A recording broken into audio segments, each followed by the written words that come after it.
Good evening. Hi, how you doing, Jay? You right? Yeah, good evening. Good to be back. I think I've been off 2 weeks, have I? 2 weeks leave, I think. Yeah, you've been away for 2 weeks, and then I Yeah, don't think it was on the week before that, so I think it's been a little while. Steve yeah, couldn't make it because we've had love to reef in between, haven't we? yeah. I'm gonna be a bit rusty, I think. I need to get the rust off tonight and get back into the rhythm. Yeah, absolutely. So there is just the two of us at the moment. Steve is due to join. I don't know where Steve is. He'll be joining. I haven't got a message from him. I don't think you have. So he must be. Maybe he's stuck on the bus. I've got no idea where he is. Yeah, maybe. He was on the chat earlier on today, weren't he, on the WhatsApp for a little bit? So he is around today. But yeah. There must be some sort of concert going off or something like that in Manchester. Maybe he's stuck in the middle of Manchester. But Maybe, yeah. We'll never know. So how's things with you anyway? Because you've been away, haven't you? Yeah, and it's always a bit of a, when you leave your tank for a holiday, it's always a bit of a worry, isn't it? But I've got one of the little cameras. Yeah. And I know on Reef Doc's live stream, he was like, because he's had a honeymoon, hasn't he? So he's been away as well, and he's like, oh, I can never have a camera because, if I look at it and I find something not right, I can't do anything about it, and it just makes it worse. He said. But for me, I looked at it. I look at it every morning and just check everything's there. Lights are on, pumps are running, flow's on. So for me, it's been like reassurance whilst I've been away, just making sure. But obviously, as the time goes on, the glass goes greener and greener and murkier and murkier. Less. Yeah. You can see stuff, but it's harder to kind of monitor it as well. But you'll be able to see the flow in that, wouldn't you? Because you'll be able to see the water. So you can see if there's water movement. If there's water movement, this time of year, that's all you really need. Because even if the return pump went, your tank would probably be okay. Yeah, that's what I'm looking at. So I the first thing I look for is the temperature. Yeah. So I move my, the D&D display. I move it to the front of the glass and I just stick it on the glass. Yeah. And I've got a fan on a smart plug. So if and you know what I'm like with fans. So the one over the tank is gone. That broke last year and I haven't replaced that one yet. But I've got a big standing fan, like a Dyson one, the Dyson one, thing, Airstream things. So that's on standby. If the temp's too high, I can put my smart plug on. That's the first thing I'm looking for. And then obviously I look at the water level. Yeah. Make sure the ATO is working. Yeah. And then the flow, and just make sure also the return pump, because if the return pump went, then the water level would come down, wouldn't it? Because it would you would see a change in that as well. Well, you can see. Can you see that on the video now? And you can see that bubbling. That's the return flow. Yeah. So I look for that little bubble in there, and then look at the level. Do a little kind of itinerary of the fish. Make sure I've seen them all. It's a short list, though, isn't it? It's not as if you've got a shopping list of fish. I mean, it's as long as Steve's, and he's got a 350, hasn't he? I've got 5. How many Steve got now? Oh, I thought you had 5. How many you got, Steve? He probably got as much as me then, I think. You've been. What have I got? I've got 3, 4. You got a lionfish, Steve. That was quite a purchase. 7 of them. 7. Hey, and I'll tell you what, that lionfish it seems to be a model citizen. I don't want to jinx myself, but it seems to be okay, mate, to be fair.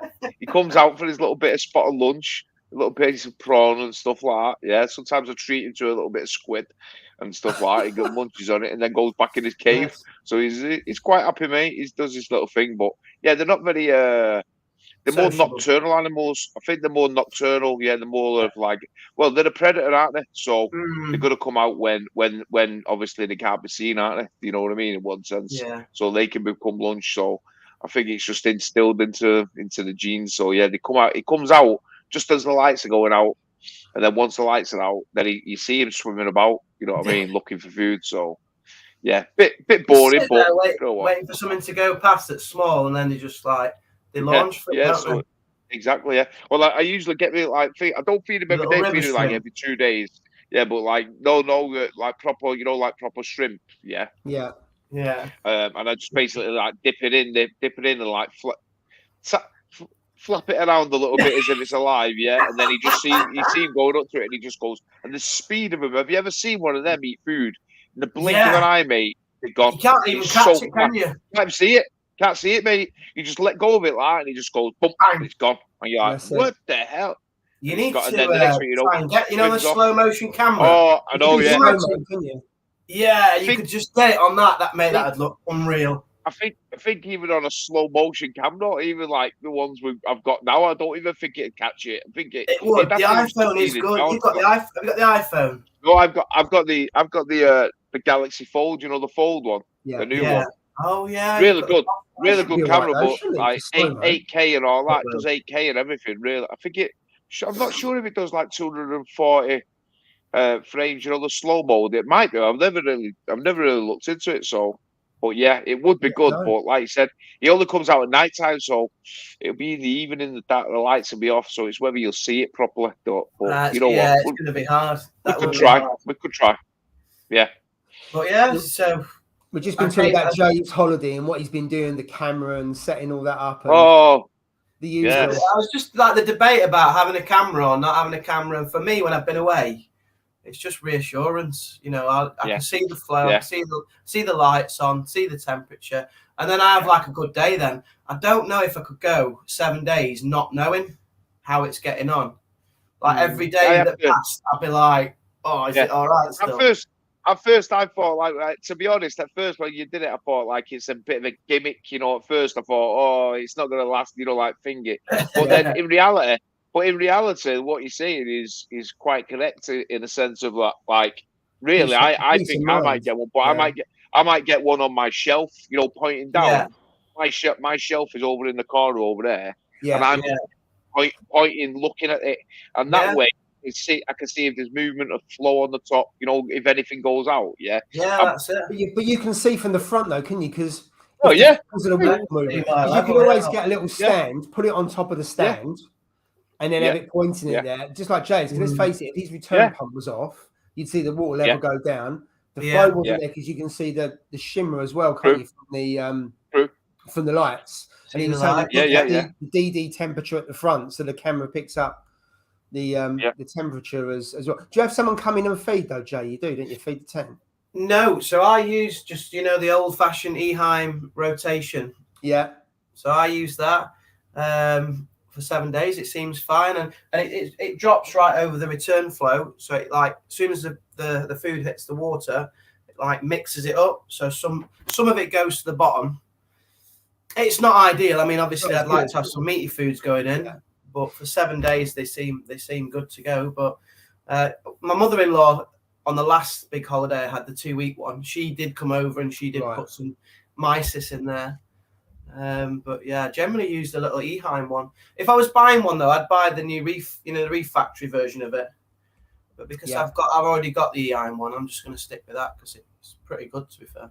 Well, we saw it, didn't we? At Love to Reef, and it looks exactly the same as the Eheim. But I think the difference was obviously it's on the app and it's mains as opposed to battery, isn't it? Because the Eheim ones, the only one I've got is battery operated. So you got a combination of mains and also it's on Wi-Fi. So if there was a problem, you would know about it. And also that weird problem with the gate on the Eheim. Like to get it right, it doesn't actually lock. This is what they were talking about on Reef Talk as well. Like it's like in between settings to actually get the right amount of food. I don't know if you have the same issue. So it's a bit. If I was buying one now, I'd buy the Reef factory one because it's controllable into it as well. I tend to agree, to be honest, because like I know there's a lot of things saying, oh well, they're just exactly the same as the EI, but for the things that Paul's just exactly listed, you've got the controllability of the app, and you've got like you said, the movement of the actual slider. There is more of a movement. They're a lot better, aren't they? They're a lot better, And then you've also got it. Plugged in, so you've got that fail safe as well, haven't you? You know, it's on your electric as well. So and all that for what? An extra 30 quid? Because that's how much it is. It's an extra 30, 40 pounds on top. When you say like that, when you say how much it is, it's like 80 quid. It's a lot. It's a 30 Is it an 80 quid or is it? I think it was only 80 quid. Yeah. But £80 is not a lot, is it? Because I think how much is the EI? £40, is it? It's a Yorkshire, man. It's a bloody fortune. They've gone up. That 17 quid ticket still scorched me, to be fair. Oh, here we go. 80 quid. I don't know if it's worth £30 more than the EI, and that is. I don't know. But you're getting the controllability with the app. I know you love your gadgets, Stephen. He does. I love it, mate. He loves the gadget. He loves a gadget. But for Steve, sure. he loves an app. Listen, He's got if I apps, man. can, if I can control my tank from an app, mate, yeah, I'm I know. happy as a pig in you know what, mate. You know what I mean? It's as simple as that. Yeah. Right. I'll tell you what we'll do. We'll go through hellos, and there's a couple of questions in there. Then we'll come back. So let's see. Who we got in the house. So we got Tony Close as number one. Hi, Tony. Hi, Tony. Yeah, he's first in. Looking forward to it as well. I am, because I'm a bit rusty. I haven't done one for ages. I know. Exotic Shark, welcome. Hi, Howard. Haven't seen you for a little bit.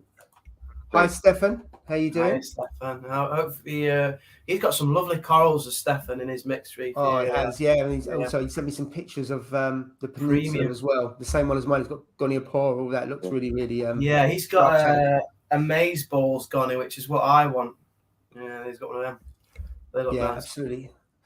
John, I haven't woken up yet. I'm buzzing more today than I was yesterday, and I was buzzing. For those who don't know, I'm a West Ham supporter, and we won a European trophy on Wednesday. I know, Steve, Man United fans. I know you guys do it not all the time, but oh my God, I enjoyed it. Unbelievable. You know what? I watched it. I enjoyed it, mate. I enjoyed it. Yeah, I did. I watched it.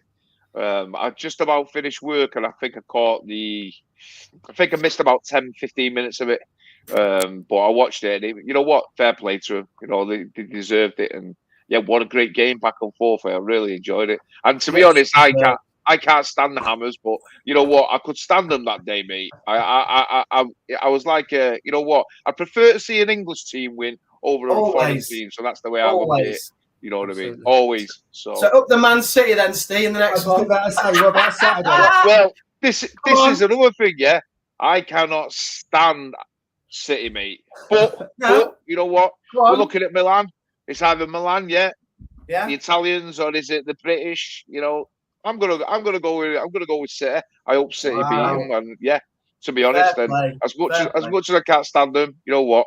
We've got to be neutrals, and we've got to support our country's teams, and that's the way I look at it. So City, hopefully, fingers crossed tomorrow, they'll bring the European title home, and then I'll never live it down in work. You know what I mean? You know what I mean? They'll all be like, "What the hell?" But the better the English teams do, the more likely they are to keep their places. Because if they do badly, so for example, if Holland had beaten us in the semi-final, they would have got another European place, and France would have lost theirs. So the better you do, the more places. I mean, we've got 8 teams in Europe next year. Yeah, which is I don't know if we've had 8 before. So I don't even think. Well, no other countries ever had that many, and have they? No, because that means we get the extra places, you know what I mean? As well. So it's brilliant from the English game, isn't it? But anyway, people have allegedly come to join to talk about reefing. You know, whether we do. I imagine you dancing around like David Moyes. Did you see him dancing around in the after he won? I reckon he's got the same dance moves as Paul. I bet he was the same dancing around. He's better than me. I mean, he's better than me. It was. I mean, he doesn't usually crack his face. Usually he's emotionless, but I know. Yeah, he was skipping around like a good one, weren't he? Did you have you seen the bus? Sorry, last question. Did you watch the bus come through? Yeah, I was there. London? I was there. So I think we didn't go to Prague because there was only 5,000 tickets, and even though I'm a season ticket holder, it didn't get down to us. And if I wanted to go, it's 1,500 quid a ticket. There was 4 of us. You know, me, Gilbert, Woodgo, and the 2 boys. So we worked out it'd be £8,000 as a round trip. So we decided not to go. And the boys are in Malaga, and they're in Marbella. They're on holiday at the moment. So they would have flown from Marbella out to Prague. But I couldn't justify £8,000. No, I could justify £8,000 on a tank, but not for 2 days. Would you pay £8,000 if you knew they were definitely going to win? That'd be that's a difficult one. Exactly. It's a moment. It's just been there, isn't it? It's been there. Yeah. It's like a moment in history, isn't it? Yeah, you know what I mean? That's the way you gotta look at it. You know? Well, no, I probably won't see it in my lifetime. Well, that's what I mean, and mine either. Anyway, the zoo's getting bored, so I better move on. Ross would love this chat, wouldn't he? Yeah. When it comes to football, he was saying anything to do with ball sports. That's it. He's like, he's a young test for him, isn't it? Talk about petrol heads and motors and stuff like that. He's that's perfect for him. Right, let's see who else is knocking around. So we've got MK Reefer. Good evening to you. UKM120. Hiya, Christian. Hey, Christian, good to see you, mate. I didn't. Sorry, I didn't reply. I was just cutting my grass. What was that this evening? He messaged me tonight, and he's like, "Are you on the live stream?" And I'm like, "I was just doing, I'm finishing the lawn off, so I didn't." Sorry, mate, but yeah, I am on the live stream. Good to see you, buddy. So no water change, but no water change today. I'm gonna have to nip off in a minute, actually, just to turn. I'm filling up my paddling pool for tomorrow for weekend. Is that for you, the paddling pool? Oh no, it's for Enan. It's for my little boy. Yeah, that's what you always say, mate. Yeah. He's going to be in it. With his armbands, his rubber ring. Of course he is. Water. The weekend's red hot. Have you not seen the weekend's weather? It's 20, 28, 29 all weekend. It's going to be lovely.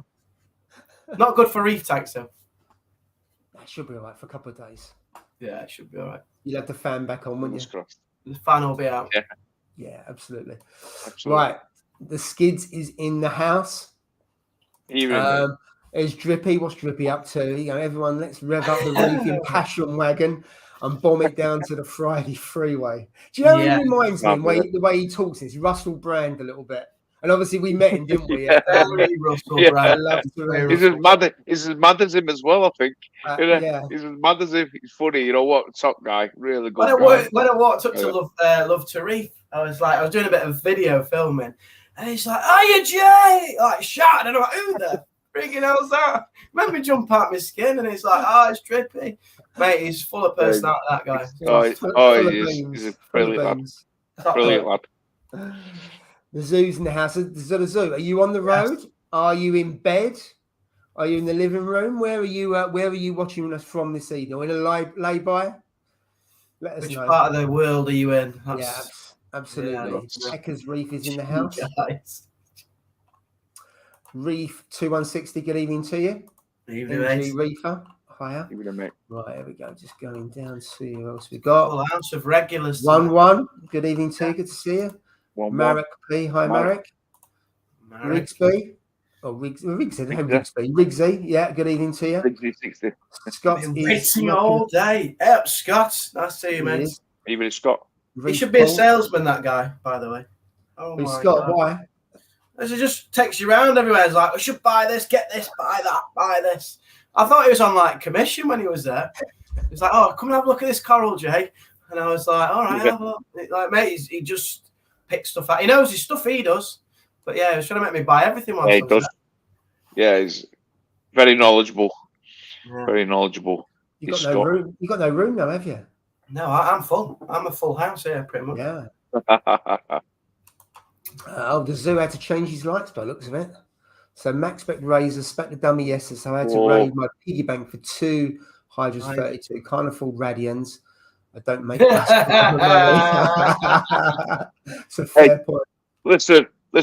I'm not even going to go into it, but the week I have had, I swear to God, oh mate, I've been so stressed out. But I'm not even going to go into it because it's a long story, and oh mate, I mean, I'd have to raid your piggy bank as well, mate, for the thing I've been going through this week for sure. So it's one of those things you always find that I found, that things started breaking in my tank all of a sudden, and then one broke. Then another thing went, and I'm like, what in the hell? You know that saying where when one thing goes, you guarantee three's going to go. That's exactly what happened. Yeah. Oh, mate, it comes in threes. I was just like, there's no true word, mate, because literally 3 things went wrong in my tank within 2 weeks, a week and a half, 2 weeks, and I was just like so frustrated. And sometimes I got to that point where I was like, I'm packing it in. I'm giving up. I'm not even. I'm getting rid of everything. Honestly, God, it got through to him. Honestly, God, it got through to him in my mate. That bollocks. I'm shutting the tank down. That's what I said, mate. I'm having it. I've had enough. That's what I said. And I was like to the missus, I'm shutting it. I've had enough of this because there's only so much you could take in it. You know what I mean? Yeah. But, I mean, if my lights went, mate, I'd be devastated. But fingers crossed. Well, they don't go. Yours are pretty much brand new. They should last years. Yeah, they are brand new. I'm tempting fate here. I've still got some running that will be 9 years old this year. The Gen 2s. To be honest, what I need to do is I need to look to see how to clean them. Do you know what I mean? Yeah. Now I know there's a video on how you can undo it, screw it, and then you get It's pretty easy. You know what I mean? I got to say, people use the cans of air. I must admit, I just get the Hoover. I just get the Hoover out, get the little brush in it, and just brush away and stuff like that. And it's worked a treat. For everyone else, you use canned, but for me, I use the Hoover, and it works. Well, to be honest, I was going to use the can anyway myself. You know, the air can thing. I was going to do that, but because I did use the air can on my AI hydras as well. To be honest, you know what I mean. But I've like obviously I've never used it. I've never had rayon before, so this has been the first time I'm going to take them down and clean them. You know what I mean? So just to mainly the fan. It's the only real thing you need to clean is the fan. You know what I mean? Make sure that's in working condition, because obviously you don't want to build up of dust in there and it can't move and then overheats and that's it then, you know what I mean? So I just need to get that. I think that might be a job. I'm off this weekend, so I might actually do that this weekend. There's definitely have a look at some videos. Ecotech, I think I've got videos about how to clean it. There's enough out there, because I must admit, when I done it the first time, and I'm not too sure. Maybe you have to get one of the latest ones with the G6s, or whether they're that's what I mean. I've seen the older ones, the older videos, but I don't think there isn't many of them. They're made in the same way, because you got screw in each corner, undo that, take the plate off. You got a little bit of plastic that goes around the edge, which I think seals it. Seals it, And I don't think you need to take. I don't think you need to take any cables out or anything like that. I think it's then all exposed for you to do it. But that's the Gen 4s, the 3s, and the 2s. I didn't see much difference on those, but maybe the 6s are different. I don't know, Steve. Yeah. Well, I'll be taking extra care with it anyway, mate. That's for sure. Yeah. But due diligence will be right on it. I mean, how long you had them on? 6 months. Do they need a clean? 6 months, yeah. 6 months. Yeah. Well. Maybe not. But if you keep on top of it, then you hope that you know what I mean. I'd have a look. Because if you do like a year, you imagine how much dust. See, if you did go around your house and collected how much dust and think dust for 1 year, how much dust would settle on the surfaces, mate. Fair point. I think you'd be gobsmacked. You know what I mean? So, and it's the same thing with our lights, isn't it? You know what I mean? They're not moving anywhere. They're still stationary, and dust is still in the air. So, you know, if I clean it every 6 months or so, then I keep on top of it, though. You know what I mean? We narrow the risk down of anything breaking. You know what I mean? So I'll do it. I'll see how it. Them hydras are supposed to be good lights, aren't they? They've got there. The hydras 32s. Yeah, I know on Fragbox TV. They use the AI hydras. No wrong with hydras, mate. They're good. Nothing wrong with hydras whatsoever, mate. They're tried and tested, aren't they? Yeah. Hydras grew my tank, basically. They grew. They grew. I had the old ones. I had the Hydra, the Hydra 16s. It was. I had the 16s, did I? You know what I mean? 3 of them I had on mine. But yeah, they grew my tank. They're one of the best out there, mate, for sure. Hydras, definitely. I would say. When you got a light that's tried and tested like that, you just can't go wrong. Can you? You can rely on them. Right, just moving on. So I got this. Did you see this, Steve? So on the So I got a link yesterday when I was on the train thinking, what's he sending me this for Guinness? Yeah, and then I saw Scott. So did you actually send it out? I saw that. What the hell was it? No, I didn't mean to send messages saying that I've been hacked. My WhatsApp had been hacked. I never said that. I couldn't have been sending that because I was driving a bus at that time, so it was impossible for me to send it. So I don't know how they did it, but I put a notification through to WhatsApp, you know, saying it wasn't, you know, what's it called? You know, where you can report it. Yeah. So they got back saying they're looking into it. So I don't know what's happened there, mate. But yeah, I had been hacked, Scott. So I did mean to mention it, but when I looked, there was loads of people. I had 17 people message me, mate. And I was like, what in the hell? 17 people? I've never had 17 people message me. I've not even got 17 friends. So how the hell is that happening? You know what I mean? And the next thing you know, it's like, what the hell? Yeah. And then Scott did mention it. I think he's been hacked. But by the time I got in, I literally came in, got in, and I was like, oh, I'm not bothered. They've only asked me WhatsApp. You know what I mean? I'm not bothered. And I just went, I had a shower and I went to bed. And I've forgotten to message everyone. But yeah, it was. I've been hacked. Nobody had thing, but I don't even know what it was. What was it anyway? It was a competition for Guinness where you have to click on 2 or 3 things, and if you do, then you win prize of a fridge, like a mini cooler full of Guinness, I think it was, but then you have to share it with X number of friends and stuff like that. Well, I don't mind Guinness, to be honest, but yeah, I mean, listen, any of those things are scams, mate. Yeah. Freaking hell, you don't get anything. My father always told me, yeah, nothing's for free in this world, and there's no true word, That's mate. quite true. You don't get anything. You don't get anything for free in this world. Everything has a price on it. You know what I mean? Hey, your frags were free, weren't they? The frag swap, that you were giving them away free. That is true. Yeah, that's for friends, mate. That's for friends. And Reef King is just doing well, actually. Is it Stylo you gave him or whatever it was? Yeah. Well, I did say to him when he thinking, please keep it alive for 5 days. I'm doing mate. You know what I mean? So I did say that to him, but I was only messing about. But he gets it at 2 weeks now, isn't it? 3 weeks. So you know what? Fair play to the lad. He'll be closing that tank soon. He'll be closing that tank and setting another one up soon. Yeah, it's been open a bit long, that one. Absolutely. Hey, right, let's see. He's a good lad. He's a good lad. He's funny. John's Reef UK. Hiya, John. Hayley's looking around. Hi, Hayley. Hi, Hayley. Hayley. Evening, I feel like I've seen Hayley for ages. Oh, Nerian, this is who's taking my job here by the looks of it. He did a great job last week. He did a sterling job last week. Where the hell was the 1 week before, though? Because I was waiting for that by the pool and it didn't happen. Steve had a few problems the week before. Oh, yes. Is it WhatsApp? Yes. No, but I was broke down on the M56, mate, with a tire. Yeah. The only time I think, and now I've got no car whatsoever, so it's just been a nightmare, mate. You know what I mean? So yeah, this last month has been one of those months where it's where you know, like where you think you take 1 step forward and you get 2 steps back, and then 2 steps forward and 5 steps back. That's where I am at this moment in time, you know, on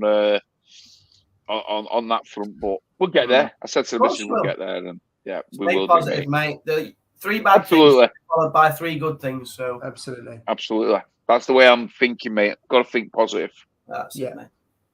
Right, I think that's everyone welcomed. So let's see some comments that we've got here. Got here about slightly let down. Rather spend the cash on livestock. Not everyone has large budgets. It's always a balancing act, isn't it, between the kit and your livestock. Get a camera. Peace of mind. Yeah, absolutely. Yeah. And if you've got like all automated like you guys have, you've got Apex and you can control different plugs. Or if you've got smart plugs, if you see something, you can switch it off. And if you've got a friend, ring them up and just say, "Can you pop round and do this or do that?" Then that's good. I haven't got any reefing experts near me though. That's the problem. Like no one's into reefing. I think it's a bit niche. Like none of my mates are into it. No. And when I tell them about it, they don't seem as enthusiastic as I am. No. When you're down the pub having a pint of Guinness, talking about your reefing things, I'm the same, mate. I talk to my mates with them, and they're just like looking at me like, "Steve, we're not bothered, mate. Not interested in. We don't have a clue what you're talking about." You know what I mean? So it is a niche. It is a niche hobby, as you could put it. You know, like. There is and yet in America, I think every house in America has got a tank on it. You know, like in America, the States and stuff like that. Everybody seems to have a tank over there. You know what I mean? So it's certainly a lot more because the house is a lot bigger as well, aren't they? Yeah, they're a lot bigger. Yeah, it makes sense. I mean, I haven't got anyone who's an expert, but someone comes in and feeds the fish, and then they come around a couple of days before all the plugs are labelled and stuff like that, and I ask them, "Can I check this? Can they check that? And if there's any funny noises, just phone." But all the food goes into individual pots. Never give a big pot to someone else. Throw it in and that'll be it. You'll come back to soup.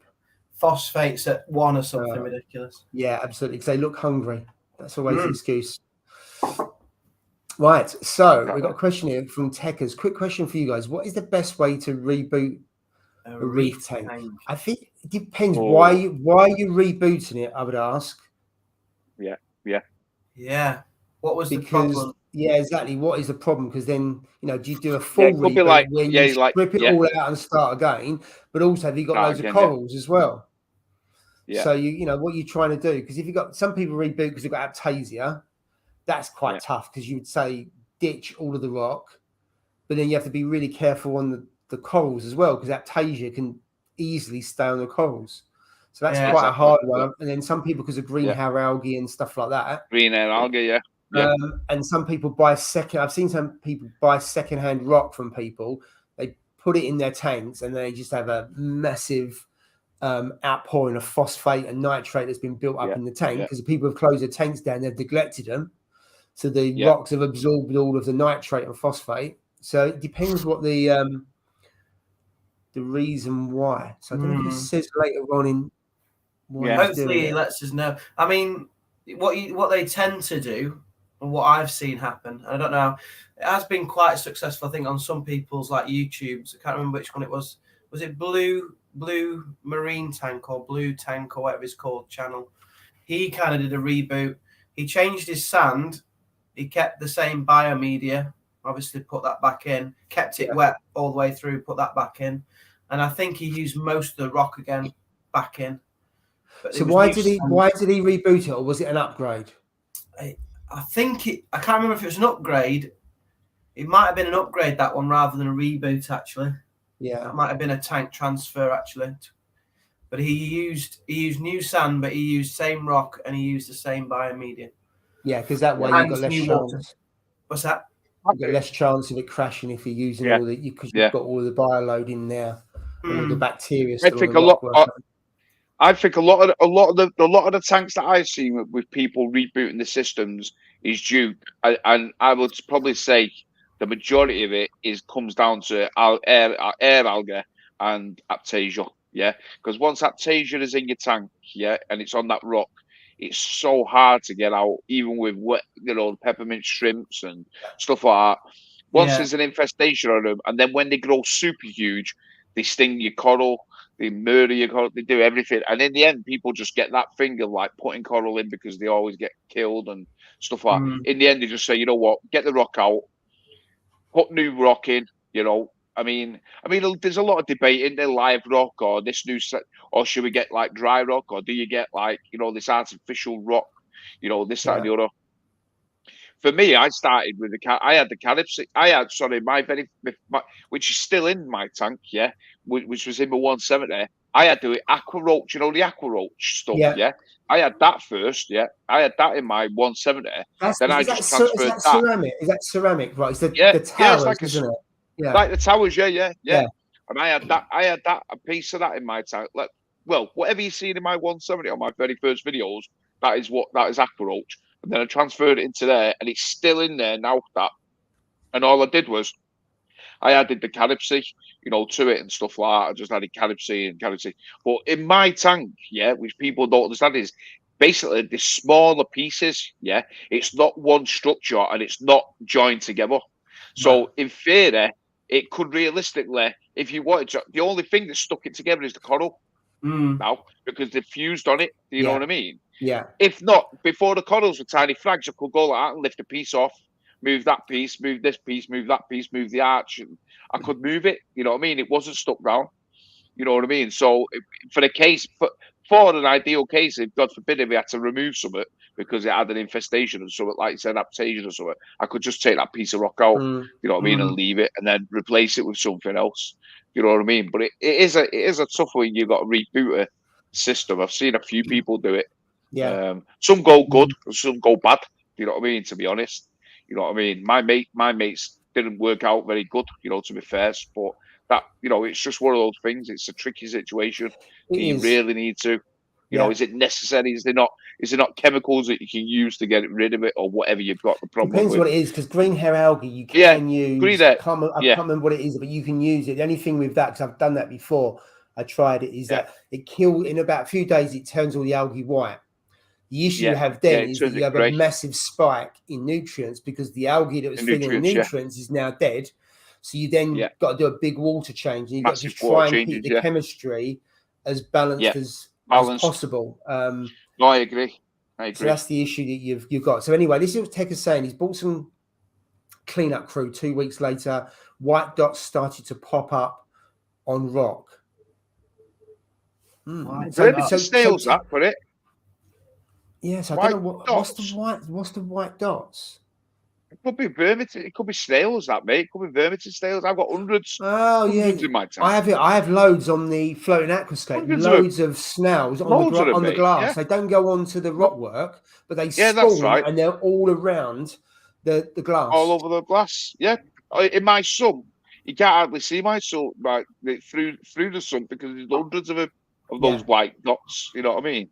Could be that, mate. It could be clean. It could be, it could be clean up crew or not clean up crew, like, living organisms on it. Yeah. Doesn't mean it's anything major, but yeah, white spots. I wouldn't be too concerned about that personally. You know what I mean? Unless there's a massive infestation of them. And you find they've got little, really small shells, so they are quite hard little to touch, shells, aren't they? Yeah. So they're just they are mini snails, aren't they? Let's face it, they're like snails. Yeah, they're like snails. Yeah. So yeah, thanks. And there's Darren. nothing worse when you're trying to get your hand in. When you try to get your hand in to clean the tank or something, you're doing your maintenance in the sump, yeah. And I tell you what, you shred your hands up. Your hands get all. If you don't wear gloves, they just get ripped to death because they grow on the pipework as well. All those little white snails, they're all on the pipework. So if you try to get in between, there's no doubt you're cutting your hand if you don't wear really good, heavy duty gloves for sure, because they just rip you apart. You know what I mean? Your hands. Yeah. So just got a couple more comments, and then I'm going to go back up the top. So FluxRx works great for GHA. I think that's what Ross used, didn't he? I remember when he had that big issue when his tank was about 12 months old, wasn't it? Snail's eggs. Yeah. And then you've got, could it be those? Yeah, them spider bid worms. Yeah, that's them. That's the one. What he means. Well, so that's the one that I mean. Is that the ones you mean? Yeah, so maybe Google it. Are they good or bad, Steve? I don't know. Let me see. Yeah. Well, they've not done any harm in my tank, mate. Let's have a look. Let's see.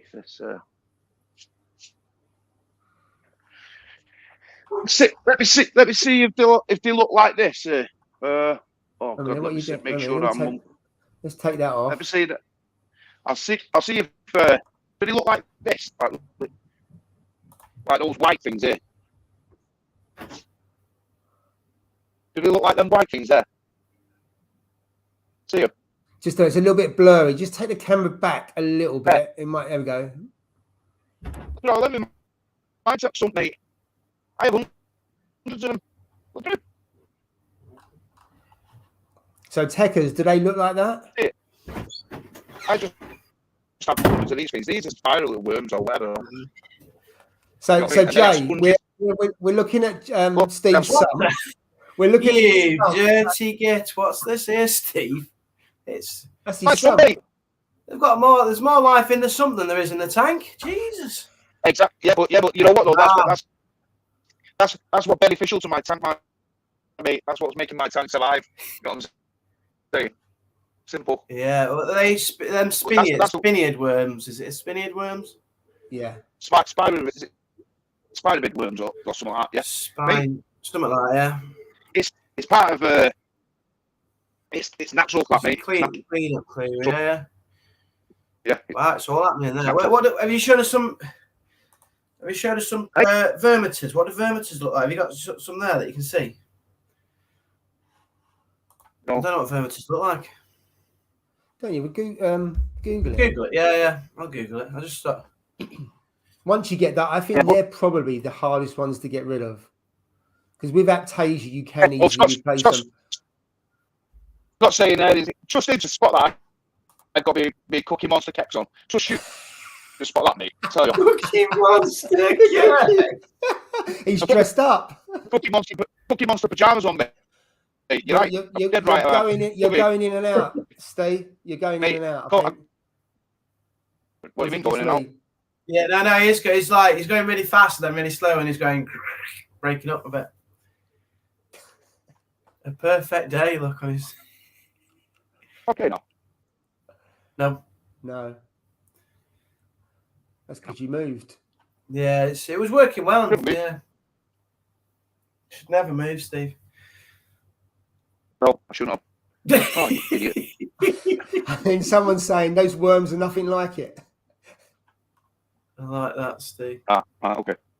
All right, then. Well, like fair play then. all right, you're all Oh, right it's now. working a bit better. You're all right now. You're settled down. Don't move. Like you're, Is that all right now? Yeah, it's perfect. it's like We're you're good. on speed. Right. I can speak. Right, I'm just going back up because I've skipped about a little bit. Where are we? Right, so that's that there. So is this the white dot? So we cleared it up then? Is it vermitid? Well, So is it snail No, it's not eggs or- vermitid. So it Well, wouldn't be vermitid. according to MB Reefing, no. So it could be baby snails though. It could be snails' eggs. Yeah. Could be that kind of thing, depending on how small, because they might have gone in there and spawned. Have you heard how big Ross's water box? As far as I'm aware, his tanks are doing okay. I mean, he's been working away again. But yeah, the last I heard when we spoke to him about his tanks, they're doing fine, aren't they? I don't think I get the impression he's not done a lot to them. I don't think he's put on No, much I think the problem he's got with Nessie's layer, is it? The shop closed. Oh yeah, the shop has shut down. The one that I think he's struggling to find somewhere to buy coals from. Yeah, the one he struggled to find coals, and I know he did message a few shops in England. They didn't go back to him, so I think he struggled to get coal, from what he said. But as far as I'm aware, the tanks are they're doing fine. They're ticking over, I believe, aren't they? They're doing quite well. Yeah, absolutely. Didn't he add a fish?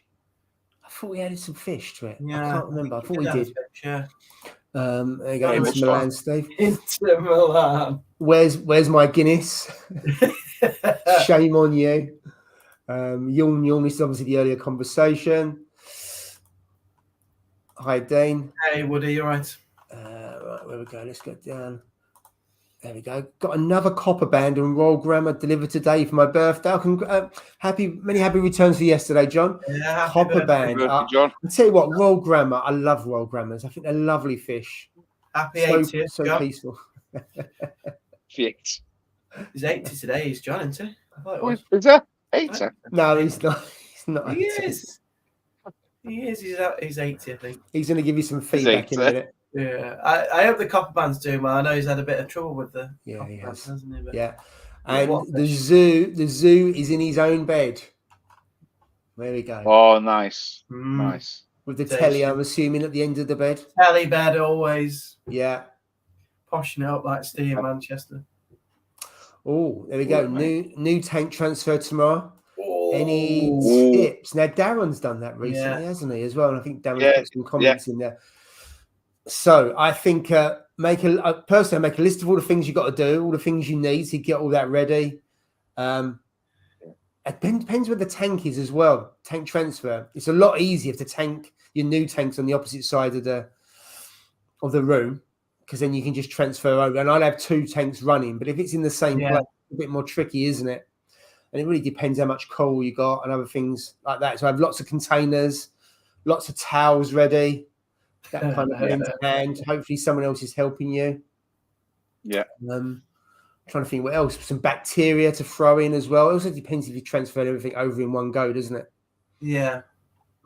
Is this how long has a new tank been running? Has it been running previously? That's a good point. If I had a new tank, I'd want it running before I started moving stuff into it. Yeah. I'd have it up and running. Take some of your old rock out and put it in there to seed it. Seed it. Yeah. I'd do it. I'll just put some of your bio balls, your max spec blocks in your sump or whatever, and like I said, just seed it that way. If you don't want anything, in your display, you know what I mean, in your display tank, and stuff. But I would. I would do that definitely. Yeah. Keep the rock wet, warm and aerated at common water temperature. Yeah. Well, you can let us know how it goes next week. But absolutely. The sand is black. Don't use it. A lot of people, the majority of people I see use brand new sand and then take a cup of their old sand. But do you remember the BRS? They did their 15 tanks started out, and the one where they transferred a couple of the sand over they had some problems, didn't it? It brought over stuff they weren't expecting or they thought. So it wasn't one of the better performers by using existing sand. No, there's other things they did, but it was I was surprised by the outcome from that one.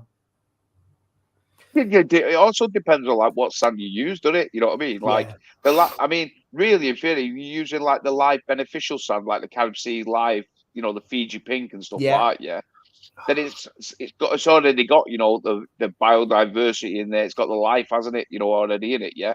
Whereas if you use another sand that hasn't got it, you know what I mean, and stuff like that, then a lot of the people were saying, yeah, you put a scoop of your own, your own existing sand in, just to seed it, basically. You know what I mean? But I would always use live sand.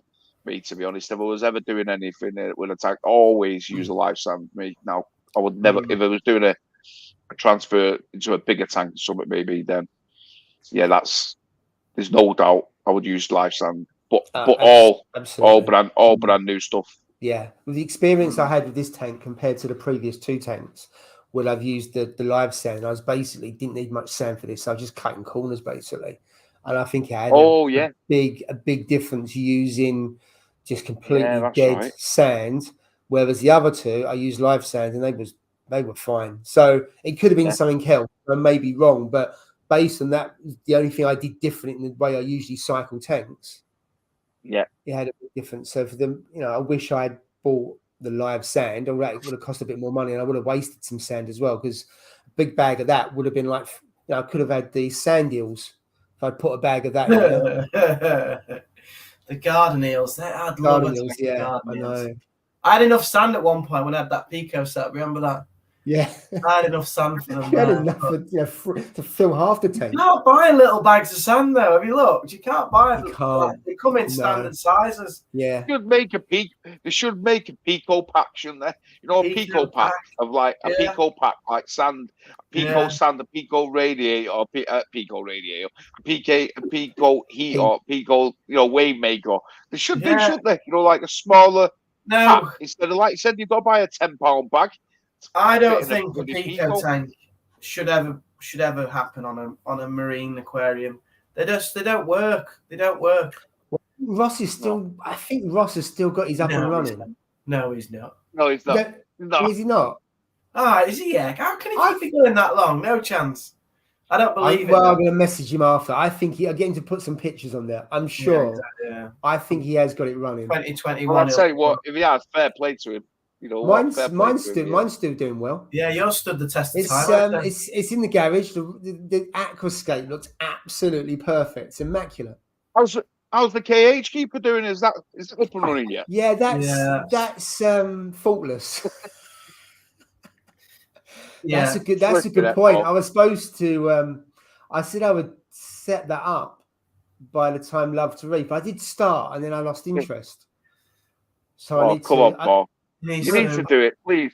Please do it, and then post it up. He doesn't need it though, does he? Look how well he's done without it for the years. He doesn't need it. Yeah, but it does feel a waste, though, doesn't it? Yeah, he could do even better, mate. He could do even better. You can always do better. You can always do better. Hey, saying that, you didn't respond to this? Your video for your blooming peninsula, Red Sea Peninsula, is on the Red Sea official website. Really? Do you not know this? No. Did I miss? I very rarely miss a post. Pissed off because mine didn't get on there, but yours was on there. I was like, for God's sake! Really? Honest to God, you want to get on? You want to get on to them, Paul? I'd say you've not been sponsored by him. For free? Did they give you that tank for free? That's just what I want to know. For free? Yeah. No, they didn't. No. So have they not asked you to use your video? No, it's the first video, isn't it? I've just gone back on the chat. If you go to there's AAC, up, isn't it? It's the first review. There's AAC's video. Yeah. On the peninsula. Then there's yours. Yeah. And then there's their official one. I was like, oh my God. Really? Wow. Well, there we go.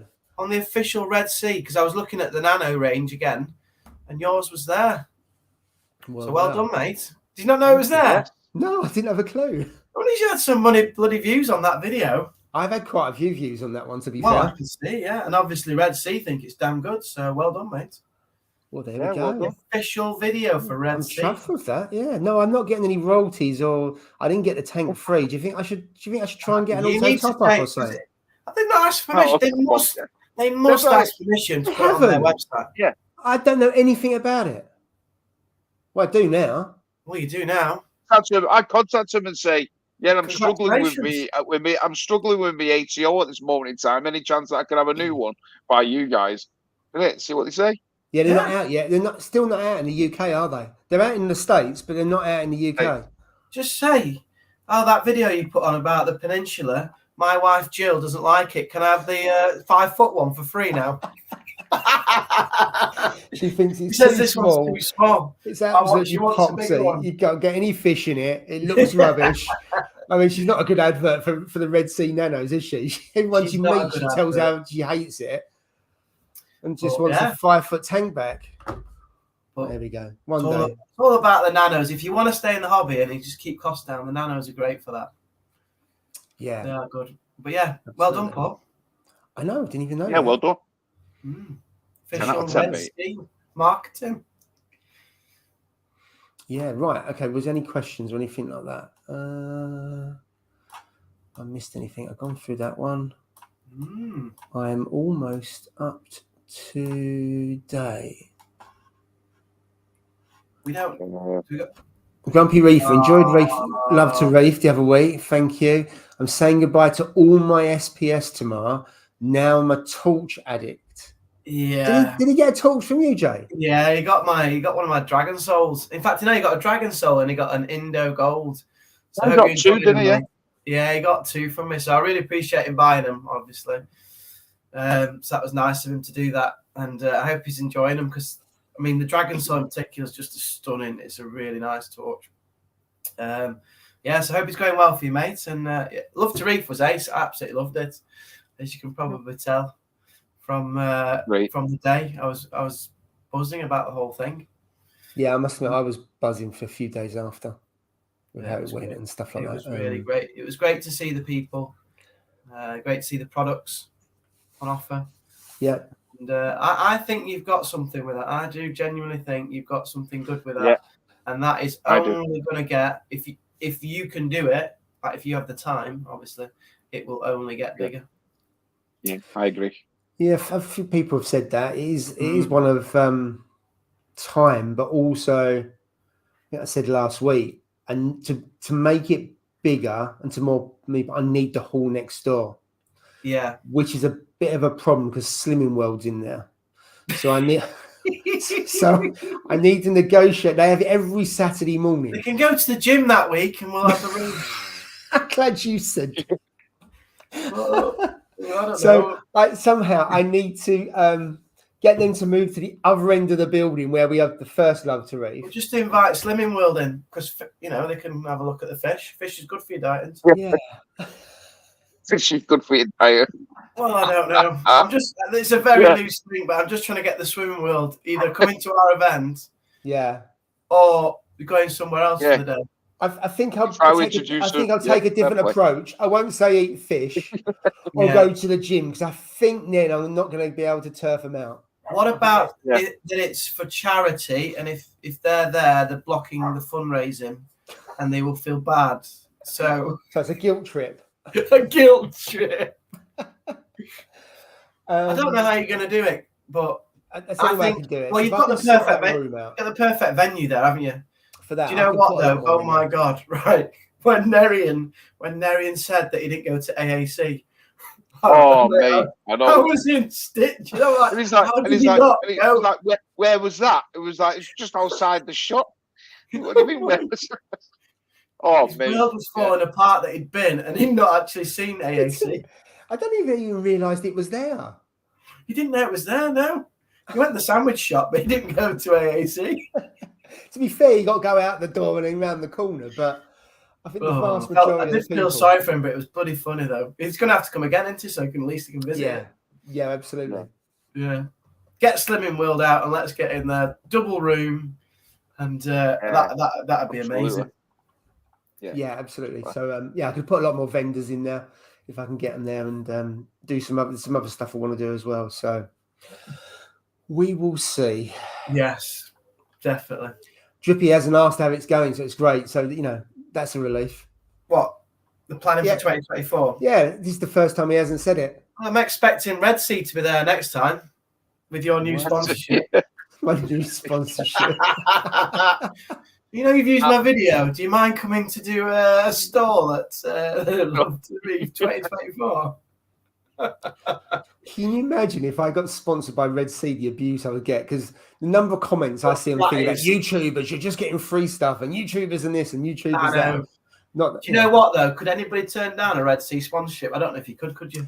I mean, BRS TV have got one, obviously, clearly, because they love Red Sea. It depends, because everything has to be Red Sea, doesn't it? And the problem is, I'm so unreliable on videos. They'd kick me out straight away because I don't. I need to do a video actually, an update on the one behind. But I'd love to reef and I haven't done it. But yeah, if they say you got to do a video every month, I'd struggle to do that. It's not worth it, is it? It's not worth the hassle. No, I agree. And you can't be honest either. You can't be honest then either. You can't really say what you want to say. It becomes a bit of a challenge. I mean, I've never had any free stuff because I've never wanted it. And I've always declined it. Not that I get much, to be fair, but I've just said no to everything because I can't be asked. This is the honest truth. But then you feel obliged to do a review. You feel obliged to be positive about it. It's not me. I mean, that's not you guys either, is it, to be fair? No. You try it out and then see how it goes from there. I mean, Phil, like with Coral's Essentials, he sent me like the CVE stuff, and and the thing is to try and I give my opinion on it, but if it didn't work, then I even said to Phil, and Phil knows this, I said I'll go back onto the Aquaforest stuff, mate, because I know that works. It's simple as that. You know what I mean? I'm not gonna run the risk of losing £10,000 worth of coral in my tank, for the sake of saving 50 quid, 60 quid or whatever, you know what I mean? I'm not going to do it, but I've only ever seen positive results from it. You know what I mean? So in my eyes, it's working. Colours of the corals looking at 10. Even my missus, who doesn't really pay my tank much attention, even she says, "Don't the corals look even brighter? They look really, healthy." And I'm like, they do. They really do. You know what I mean? And it must have something to do with that. Not just that, might be a few other things that we've spoken about, but I mean, the changeover has been really good in a sense of like with the alkalinity. The only problem I'm having is because my alkalinity, my pH is very, very high, like stupendously high, What I've done is I've dropped the calquas off, So I was dosing 2.2 liters of that a day, I've dropped it to 1.5 liters now, a day, But then I was supplementing more of the solutions, into the tank, because and my mindset was to reduce the calquas off. Calquas obviously doses your calcium and alkalinity, but it also raises your pH. Now, by dosing less, I was hoping that the pH would come down slightly, because we're hitting like 8.55 and 8.47 and 48 all the time, you know what I mean? So it's quite high, you know what I mean? Is there a point when it becomes... I don't know much about pH.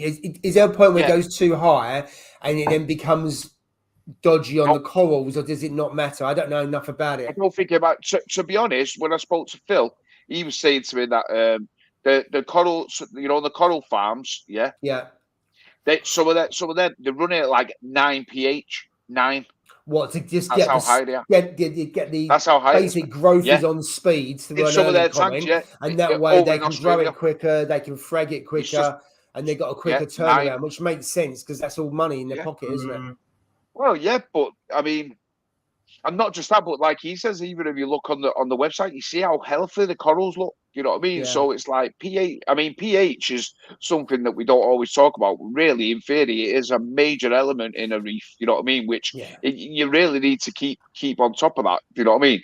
But like I always said, it's too high a pH, too bad for a reef. You know what I mean? Because I don't know. I'm not a biologist in that sense, but for me, I've only ever seen good results. But then on the other hand, the alkalinity consumption, because your pH is high, your alkalinity consumption is taken up a hell of a lot more. You know what I mean? So I'm dosing calcium and magnesium, 38 mil of that, but I'm dosing 70. I think I'm dosing 78 mil of the alkalinity a day. So basically, it's gone up because you've dropped your calc.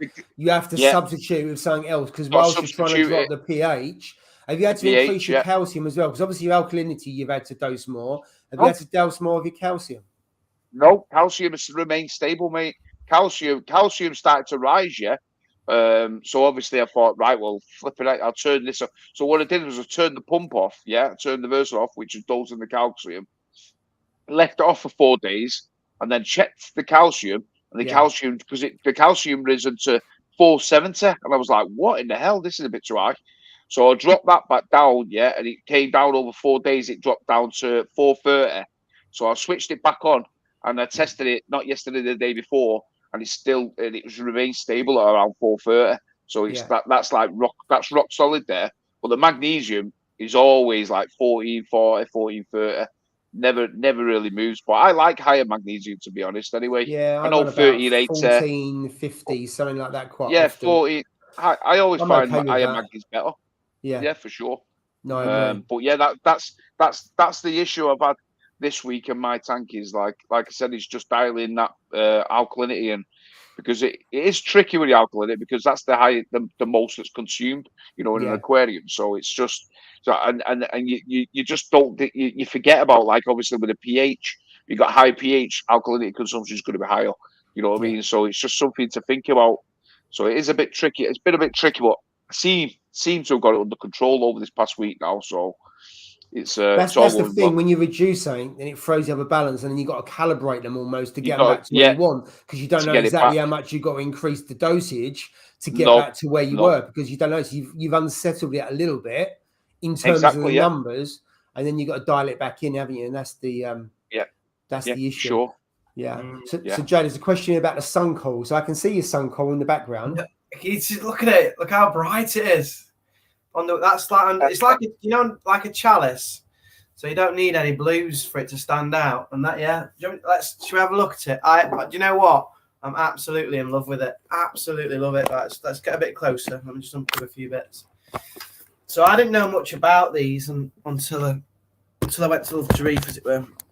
So there it is. Look, I'm getting it there. Oh yes, nice that. So really nice, it's just super bright. I fed it earlier actually, because it's the thing is with it, you have to feed it in 2 phases. So you feed the water for the fish, and then you have to come back like half an hour later because its polyps come out like this, bright stars, and then obviously then it'll start to feed on the second time you feed. You put the mysis in, and the mysis just go into the little polyps.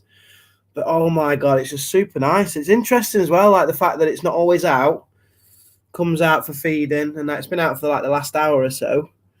And like if you've got any dark spots like caves or overhangs and stuff like that, it's perfect. Like for them, like it needs moderate flow, so it does need flow going past it, but it doesn't need any light at all.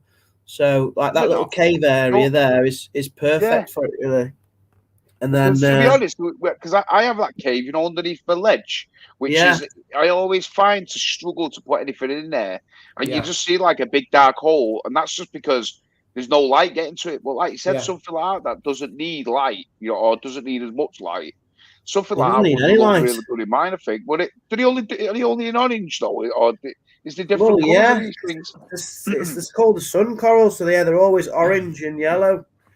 It's obviously that's what they are, but it's really it's interesting as well, because you don't always see it, and a bit like what Scott said to me is that it's like the opposite to a Duncan. A Duncan's out, and when you feed it, it goes in, whereas this comes out once it senses food in the tank. And you need to feed it about twice a week, just a bit of mysis. So I just spray mysis around it. It'll grab onto it, and then it starts to digest it, as it were. But I just didn't know they existed till, let's say, about 3 or 4 weeks ago. And then I said to Paul, Paul AAC. Oh, we lost Jay. We've lost him. Lost me. You lost me as well, didn't you? No. He went back to my screen because he's dropped off. He's had enough. So hopefully he'll be back. He's back. He's back. Oh, I pressed the bloody button on my laptop and it went off. Sorry, guys. Where did I tell you that I spoke to Paul at AAC? You spoke to Paul at AAC, and then you hit the exit button. Oh, sorry, guys. Yeah, so I spoke to Paul at AAC, and I said, "Oh, I'm coming down to Love to Reef. Is there any chance you could get me one?"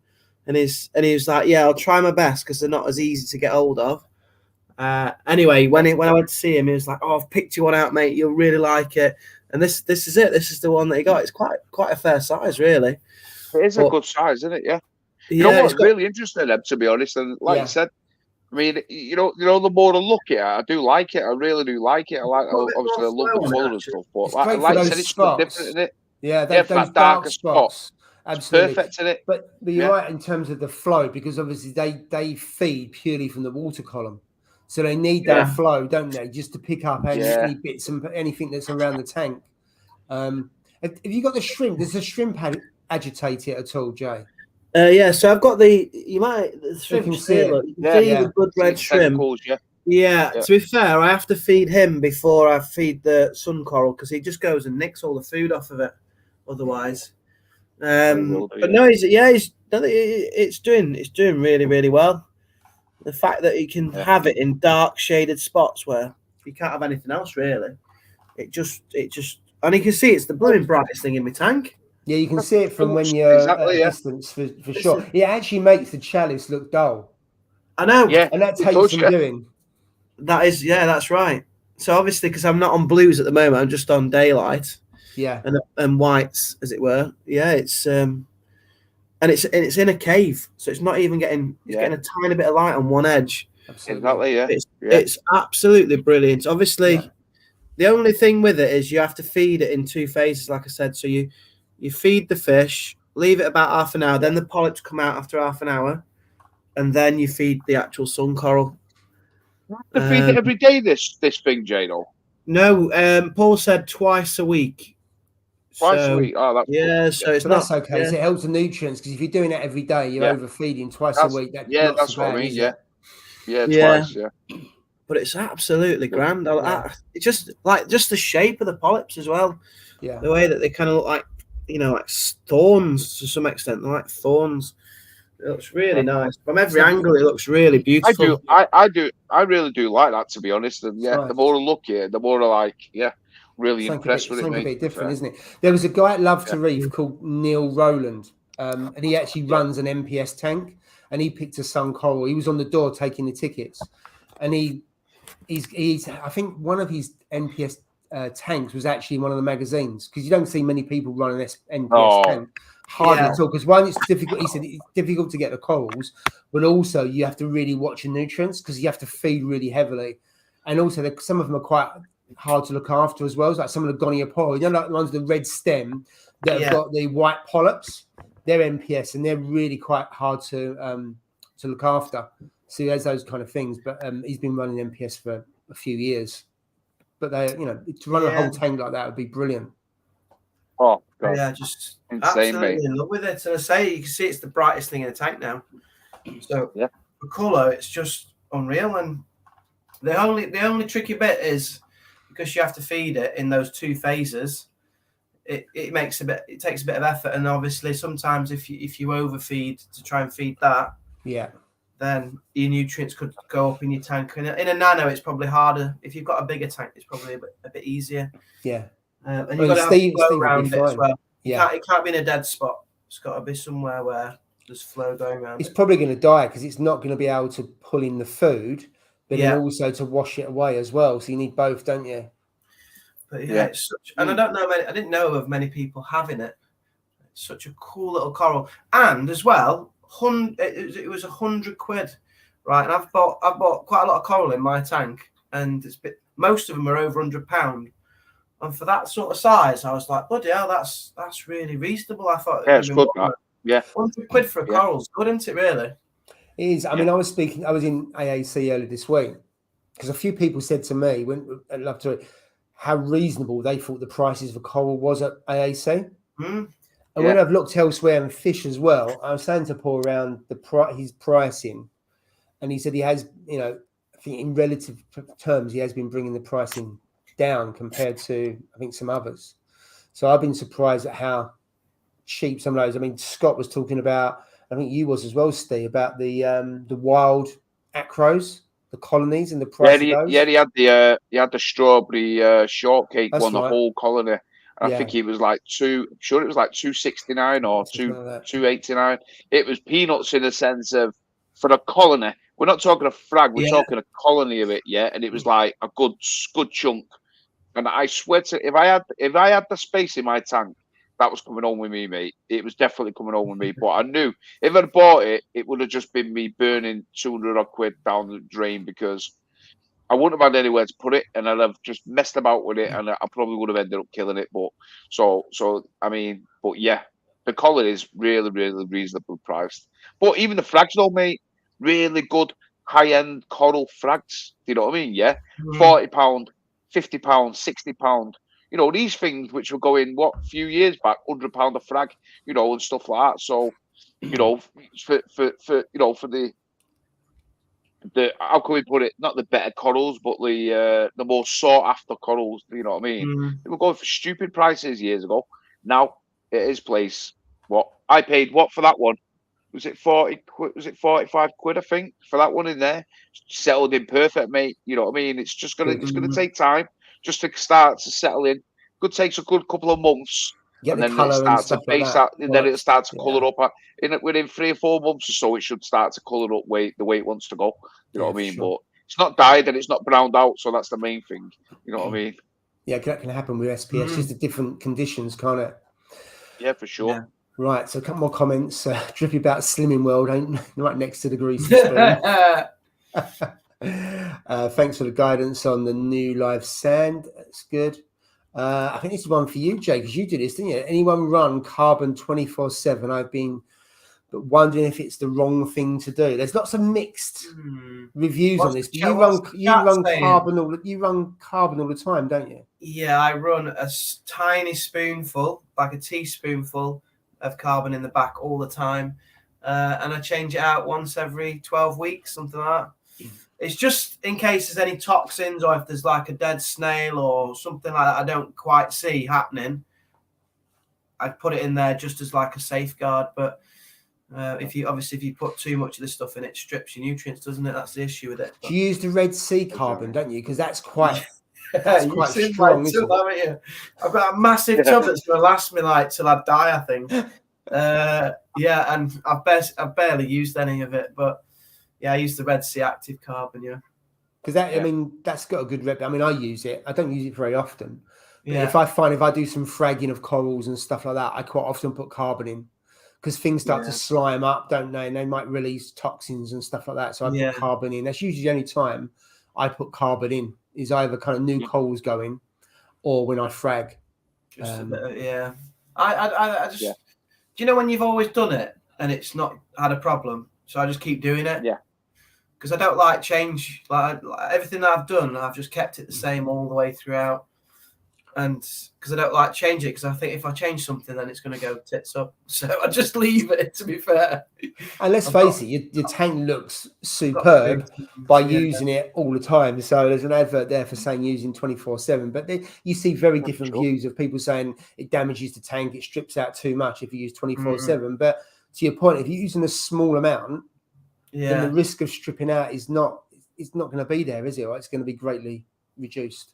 Yeah, I don't know what other people in the chat are saying, but it's different opinions probably. I tell you what, right? Actually, interesting point here. So, do you know Laura from Marine Eco Marines? Yeah, because she gave that kind of tip last year about if you've got Goniopora, dose manganese. Yeah, and everybody kind of jumped onto it. We talked about it for ages. We do, and I dose it, and mine are fine. And now I dose it. I do dose it now for my Gonnies, and they love it. I was like, oh, what's this year's tip? So I'm gonna tell you what this year's tip was, and I should have asked why really. And she said this year's tip is don't use Roaphos, like ever. I was like, oh, that's interesting. Oh, we need to. You know, I'll mess. Why don't you message her and ask her? Sometimes she comes in. I haven't seen her. It was to do with like coral health and coloration and things like that. Right. But she said never use Rowaphos. Now I know, like, you had a thing about Rowaphos, didn't you? Was it you, Steve, that you like using a different brand of it and stuff? And yeah, I did, yeah. That was the Kraken one you used, wasn't it? Kraken coral stuff, yeah. Now, yeah, I'll try and find out more, because I was doing the video filming and stuff like that, and I was joking and saying, "Oh, what's the tip of the year this year?" And she was like, "Don't use Rowaphos." And I was like, "Oh, all right." And she's like, "Yeah, your corals will thank you for it." And I was like, okay. What some people do is they use too much Rowaphos, right, and it strips stuff out too quick. So it strips out the phosphate too quickly, and then that can have a problem with, especially SPS. But because it is strong stuff, and quite often if people are using it and then it's depleted, and of course then they go and top it up, and of course all of a sudden you got the Rowaphos that then strips it out. And why some people have two reactors, and they'll just rotate the reactor so it's not taking out too much in one go and putting new in. But yeah, I'm intrigued to find out. I mean, I don't use it. I haven't used it for ages, but I usually use it if the phosphate's too high and nitrates is okay. I'll use Rowaphos to bring it down. Just for 2 or 3 weeks. I've done that before. Yeah, that's exactly what I do, mate. I'm exactly like you. If you ever see me roll phosphate, I know exactly if my phosphates hit a certain target, then I know the exact amount of raw phos that I need to put in my tank, to drop it down over 7 days, Over 7 days, it'll drop down. It'll drop it back down to the way I want it. You know what I mean? And then once it's back down to where I want it, switch it off. Then and turn my reactor off. But I never ever. I'm like you, and I'm like you, Jay. You know, like I know what you're saying with, you know, you never know with snails if anything dies in there and stuff like that, or you know, anything leaches, say for instance, running carbon. But I very rarely run carbon in my tank. Very, very rarely. Other than like what Paul said, is when I've either fragged something, especially zoas, If you frag zoas, then it's a must. I think you've got to put carbon in, because zoas are like, as we know, release, you know, and especially like, you know, polytoxin, all the polytoxin, you know, they can release all the poison. So for sure, I run carbon then.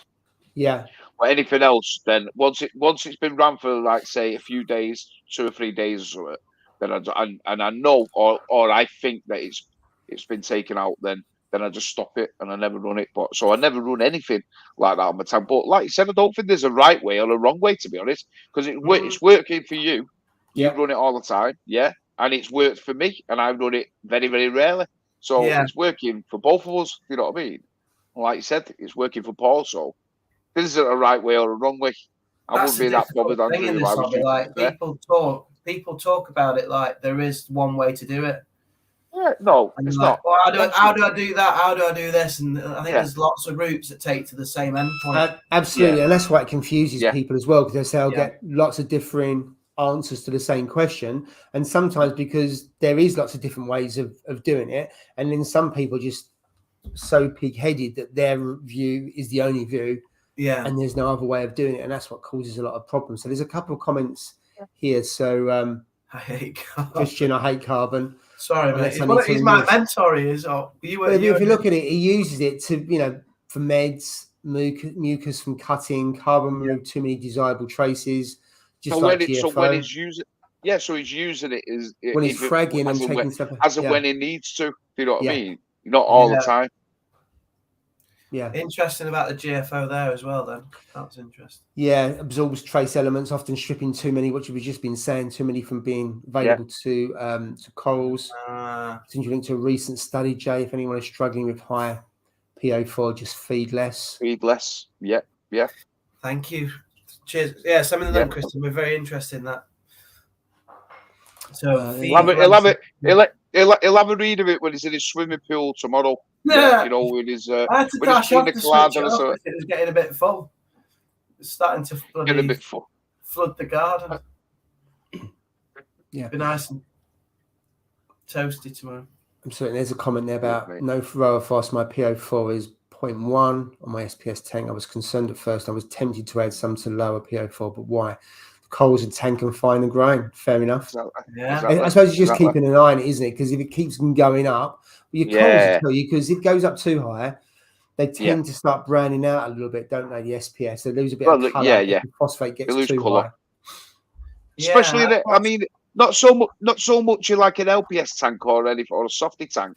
You don't really see much like change, really. To be fair, you know what I mean. But in an SPS or like a mixed reef that I've got, then 100%. If you see it starting to rise and it rises a bit too high, you know what I mean. Like remember when mine went up to when it went to 0.44. Remember, I was like, what in the hell? I was like, geez, Louise, what's going on here? And it was like, but I started to see a little bit of colour. But then when I started to reduce it, and it got to about 0.25, 0.26, yeah, corals never looked as good, mate. Really, they look fantastic. Yeah. I was like, what in the hell? They look fantastic at 0.26, mate. They look fantastic. Yeah. So I was like, now do we keep it here? But then we're going into that territory of like, whoa, you know, in the middle of it, like if it goes too high, you could lose it, or if it goes too low, then they're going to be peed off as well. So now I found the balancing act for mine at about between 0.07 and 0.11. That is about a pretty decent range where I think it's good enough. You know what I mean? That I tend to aim for anyway. Doesn't always go that way, but if I can get it around there, then yeah, I'm not chasing numbers, just a rough guide. I agree, mate. Tanks like a bit of phosphate. They need nutrients, mate. When they're colourful, isn't it?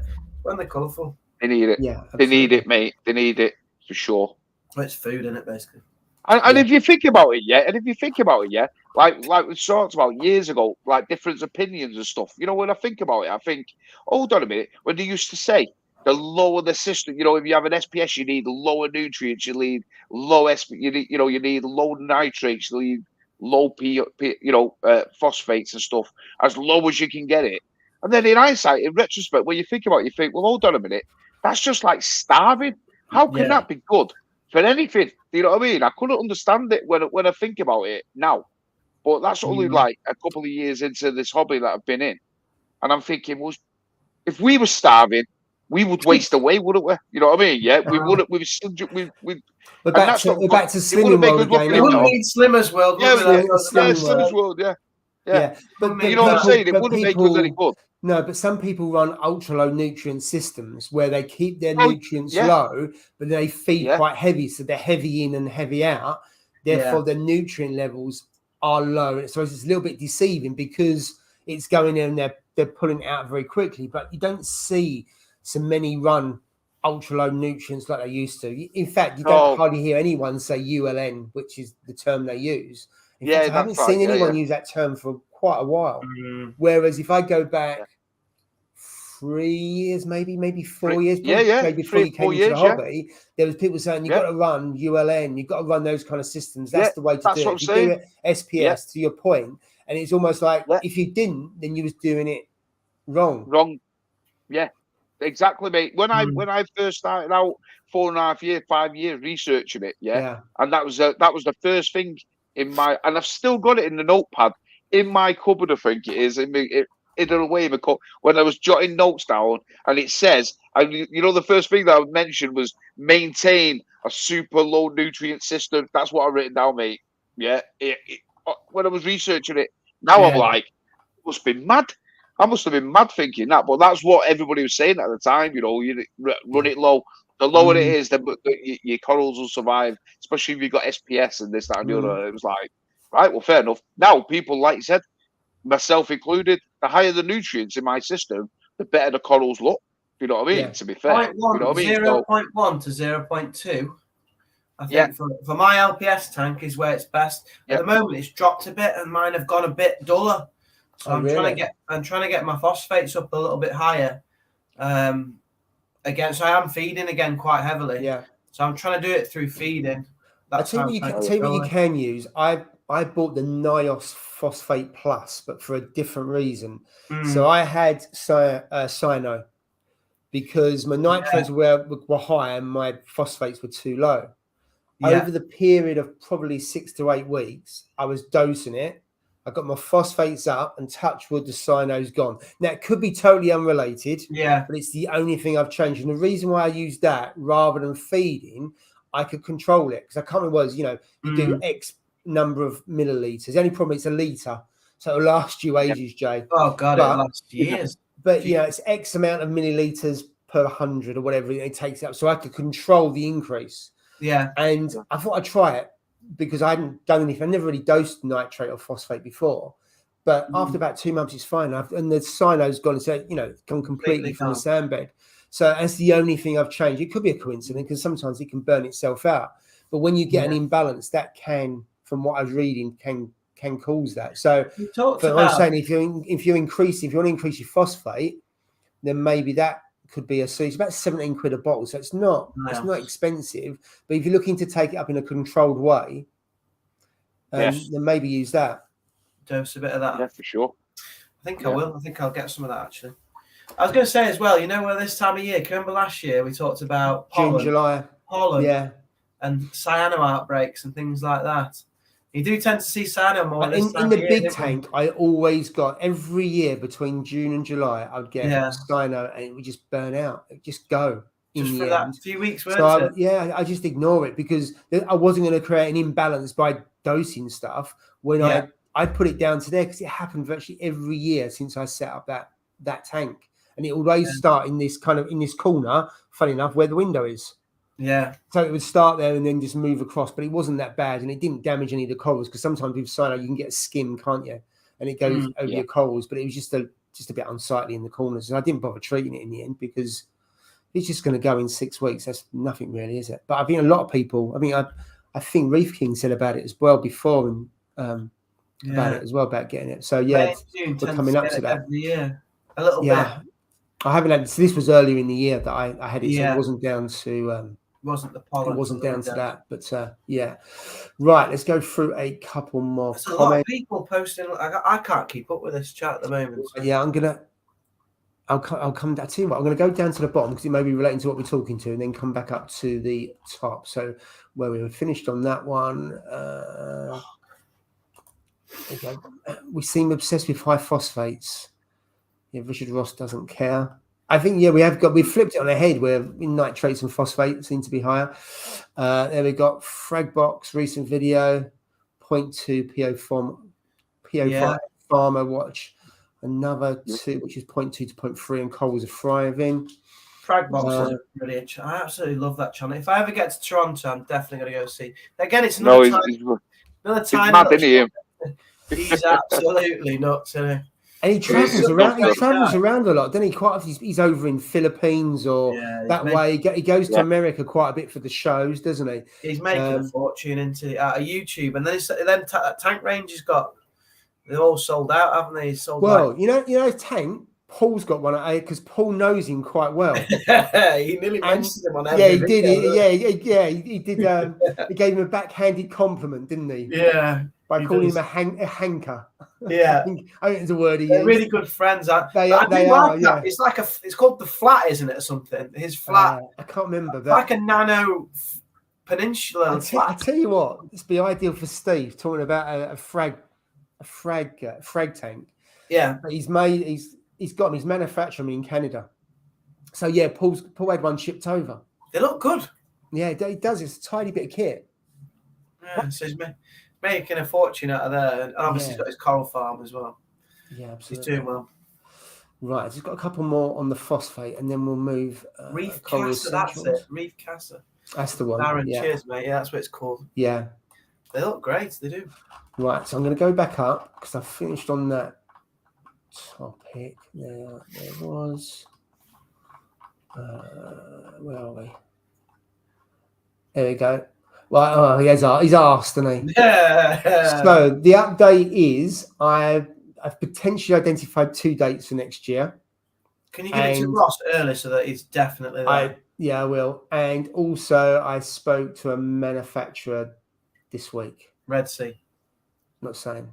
It's definitely Red Sea. Red Sea. Yeah, and it's funny how Paul's thing's gone on Red Sea app and exactly. Then he spoke to a company this week. That's when this Red Sea thing went on. I didn't know my video was on there. I didn't know that. You've seen your kind before, mate, I tell you. Yeah. Do you know what? I'm getting a Red Sea 900. They're giving it to me. And everything. They're supplying everything. And I can make a video every 6 months. I tell you what. He's getting an Hey, I Oscar. tell you That's what he's mate. getting for pretending he didn't have the links for Red Sea. I honestly, There's Oscar. I haven't got any links with Red Sea. Well, that's good if you are. Hey, do you know what? At Love to Reef, I spoke to TMC and I said, "Why don't you do a 3-foot peninsula?" And they were like, "What do you mean?" I was like, "Well, no one does a 3-foot. We never talked about this in the line because Red Sea do, but what did we say about that? They don't. Have they not brought it out Red Sea one yet? 3 foot, no. It was a I mean, no, obviously, but yeah, good try. It was the 3-foot one, wasn't it? Because remember we talked about it, but it didn't have the auto top up in it. Hasn't got a 3-foot one, have they? No. Yeah. 3 foot. Was it 3 foot? They've got a 4, 5, and 6, I think. Or maybe it was. I thought it was a 3-foot. I thought it was a 4 foot. That one. Maybe I could be wrong, mate. Yeah. So they were or maybe when they were sponsoring me the other week. Yeah. They were bringing it out, maybe. Yeah, Paul, we've got a new tank we want you to make another video on. Yes, that sounds about right. Anyway, I was chatting to TMC and I was like, "Why don't you do a 3-foot shallow reef aquarium peninsula?" They're like, "Well, no one who wants that." And I was like, "Well, Jay does." I do. He's like, the guy, he's the top guy now, isn't he? Brian is the CEO, yeah. Yeah, and he's like, "All right, if there's a market, I'll have a look into that." I was like, "Fair enough." So they might be bringing out a 3-foot peninsula. So Paul, Jay might be sponsored by TMC. Yeah. No, I haven't got that one, mate. Never throw stones in a greenhouse. That's correct. Yeah, exactly. I'm waiting for Yorkshire tea as always. You know that from day one. Hey, You've got a long way. Hey, did you see that New Yorkshire tea? What I sent you? Did you see it, Jay? The New Yorkshire tea bags. Did you see them? No. What was that? Malted milk. Oh, bag, yes. And jam on toast flavour. Yeah. What that, mate? I thought these are going to be these. Hey, they wasn't that bad, mate. To be fair, I don't know whether they'll be a bit. The malted milk was good, really nice. You know, the malted one that was really nice. The tea and toast, it tasted a bit sweet to me. You know, They sent him a sample, Jay. They sent Steve a sample. They sent me. Yeah, they said to me, well, you could be the next sponsor. You can be the I had to decline it. Yeah, I had to decline it. God, because you've already got loads of sponsors already. Yeah. I'm Lancashire, mate, not Yorkshire. You know how it is. That was the game breaker, wasn't it? That'd break my heart if you had that sponsor and I didn't. Can you imagine it? He gets sent a year's supply of Yorkshire tea. I'd be gutted. Anyway. I mean, boxes behind me here. Tons of boxes here behind me full of Yorkshire tea. You are such a wind up. If you could get some empty boxes and just pile them behind you, say, hey, Jay, Jay, you know what's incoming, don't you? What's incoming in your inbox soon? What do you always say in favours for? What do you always say in favours for? What do you say in favours for in the chat? Winding people up, probably. No, the thumbnails. Got to do a thumbnail. Yes. There's been some legendary ones with Paul and his garage. Oh dear. Paul and his garage, yeah. I mean, he hasn't used any of those, Steve. I haven't done a video for ages. Well, that is true. I think Ross did the last one before you. I think he did. I didn't do a video. That was in 2022. Right. So, while we're talking about tea, let's move on to coffee. Because Steve, you've bought an absolutely. If you haven't seen it, Jay, because you didn't respond in the WhatsApp group. You've bought. What have you bought? I've had it a while. Oh, minute. You've bought a coffee machine, haven't you? And what's the name of it? I've had it a while. Have you had it a while? Yeah, it's I've had it about 5 months or so. Yeah. It's called the DeLonghi Prima Donna Soul. It's called, believe it or not. Yeah. Prima Donna, mate. Yeah, Prima Donna. I mean, I know a few prima donnas, but I wouldn't class myself as a prima donna. You know what I mean? But, yeah. And how many types of coffee does he make, Steve? I can't remember. You said. I think it's 14 or 17 different like brews. Yeah, you know, in it. Brilliant. It's a coffee bean. It's a coffee bean one. Yeah, so you put the coffee, the milk on it, and then it foams it up. But I mean, let's get to the story though. Let's get to the why I bought it. Yeah, as you all know, I'm a bus driver. Yeah. And I work stupid shifts, but also like mega early. So I'm always on coffee. I've got to be on coffee. I've got to be wide awake. Yeah, especially getting up and stuff. So I must spend in the equivalent in Costa. Now, if Costa want to sponsor me, yeah, no problem whatsoever. Yeah, if you're listening, I will, no problem whatsoever. Yeah. Wait a minute, let's put it on full screen. I was looking for these thumbnails that you did, Steve. Look, where's Ross? Where's Ross James at the Crucible? He's at the Crucible, mate. Knocking a few balls in. There he is.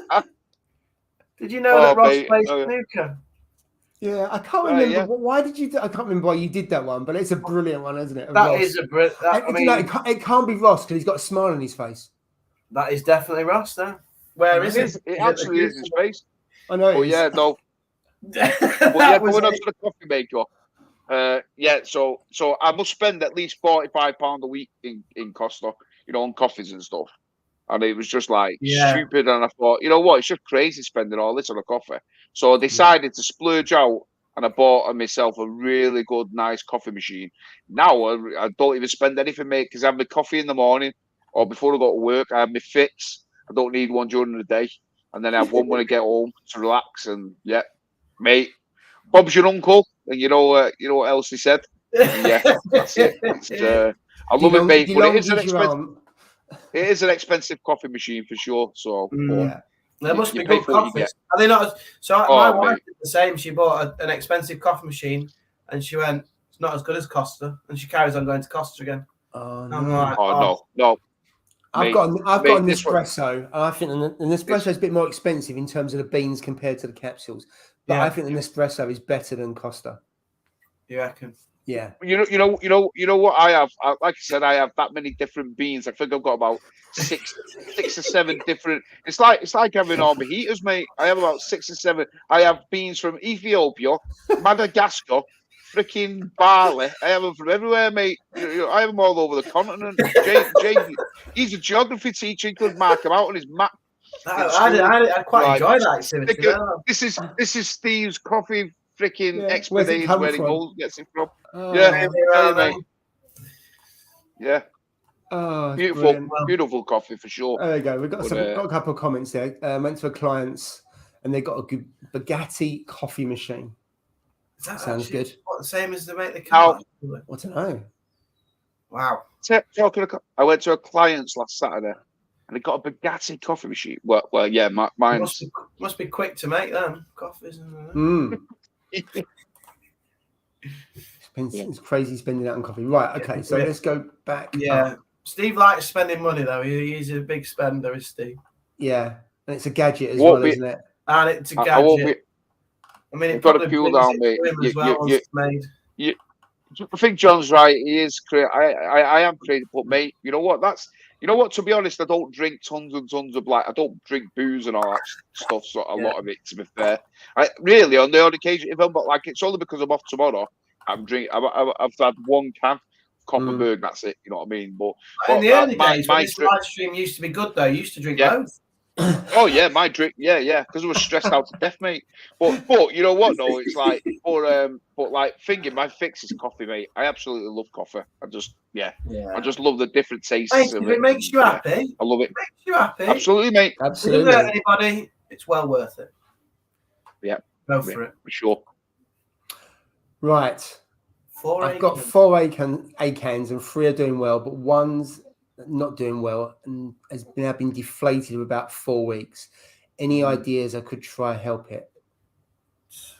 So is it getting more light than the other ones? Because they don't like a lot of light at all, do they? They tend to go, the higher you put them up, the more they just go to one colour, which tends to be orange or red, and they lose their other colours. So it could be, is it being agitated by anything? So sometimes that taser could agitate it. So agitation, is it getting enough flow or too much flow? So where is it in relation to the others? I would take it out and examine it just to make sure there's nothing on there that's agitating it, because that could be it. I'm trying to think what else. That's where I would start. Usually the deflated bit is about flow, isn't it? Like with my fungi plates and stuff like that, they deflate or inflate based on flow levels. So my first go-to would be to see how the flow compares to that one compared to the other 3. Yeah, yeah. Maybe. To be honest, to be honest, it's one of those corals I've never really had. You know, I really do like them. You know what I mean? To be fair, but it's something I've never. I think I've had one or two. I think in my whole like 5 years, 4.5, 5 years of doing this hobby. To be fair, but yeah. So I don't really know. I know that you don't like tons of light though. To be fair. I know they don't like the intense light. Yeah. I know that for sure. They lose their colour. I remember, yeah, they lose the colour on that for sure. But like I said, but another big thing is I know that they don't like mega flow, like you just said, Paul. To be fair, they like that flow where it's just enough, you know, to clean them, you know, to just let the food pass and just enough. Yeah, so yeah, maybe it could be a couple of them things. To be fair, but yeah, I mean, out now I've increased the flow a bit. Sorry, mate. What are you doing? The sun's properly shining. We're back on the sun coral. Let's have a look. Wait a minute. I don't know. Oh yes. You see it now? They're all out. Oh yeah, lovely. You know, look, that is really nice. That to be fair. Nice. It's nice, isn't it? That. Oh, look at the urchins heading for it next. Urchin. Oh, yeah. I see your clownfish are taking a liking to your Gonioporas. Oh mate, they're just laying it. All in, mate. They love it. Look, yeah, they're just laying it. They rub themselves. Yeah, they love it. Don't they? Yeah. Rub themselves on it. They do. They rub themselves on it, mate. That's what they do. Does it agitate them? Are they okay, Jay?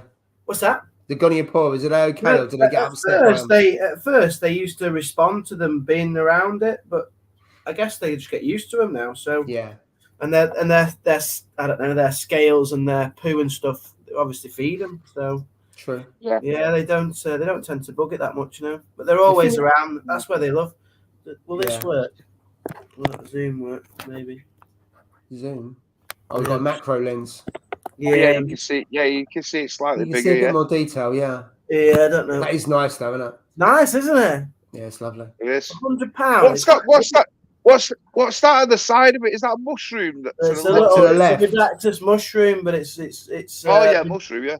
It's been stung by a little SPS, a little LPS here. Really? Oh right. Yeah. Yeah, I'm not. You've got a little.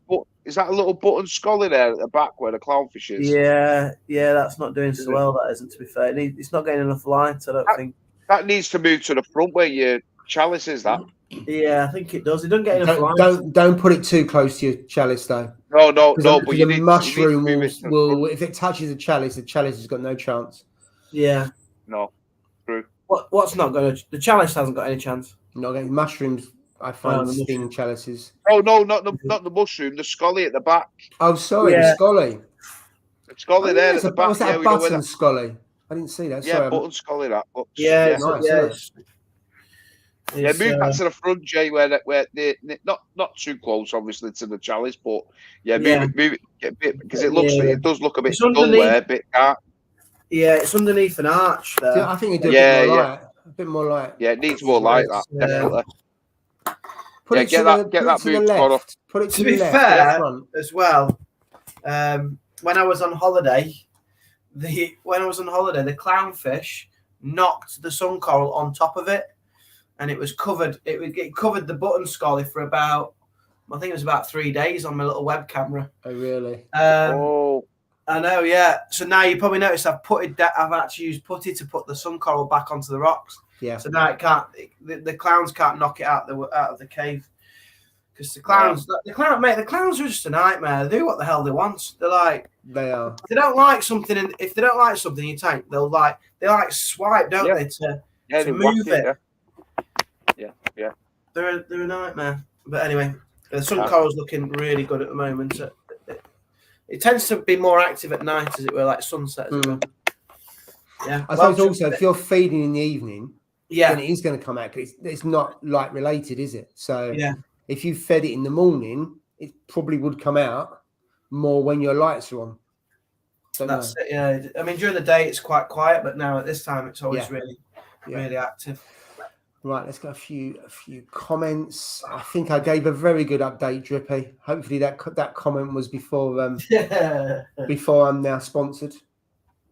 Official sponsor. Steve Webb. Yeah, I heard about Reef Dork and Ryan talking about Love to Reef. So that was it's very kind of him. Yeah, absolutely. Paul will be sipping a Red Sea beer next week. The case is in the post to me, Drippy. I'll share the empty bottles with you. Willie has 5 in his garage.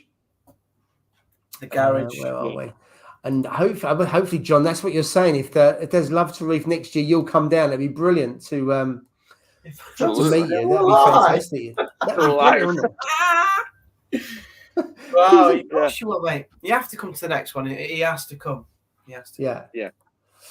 And then Drippy's talking about a thumbnail that you sent him, Steve. Is that right? About shrimps eating corals. Let me see. Yeah, he messaged me. It's let me see if I can find it. Oh, I won't be able to find it now.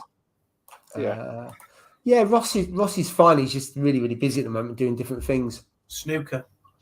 You've got to put the hours in at the table, haven't you? If you're going to be at the Crucible. That's it.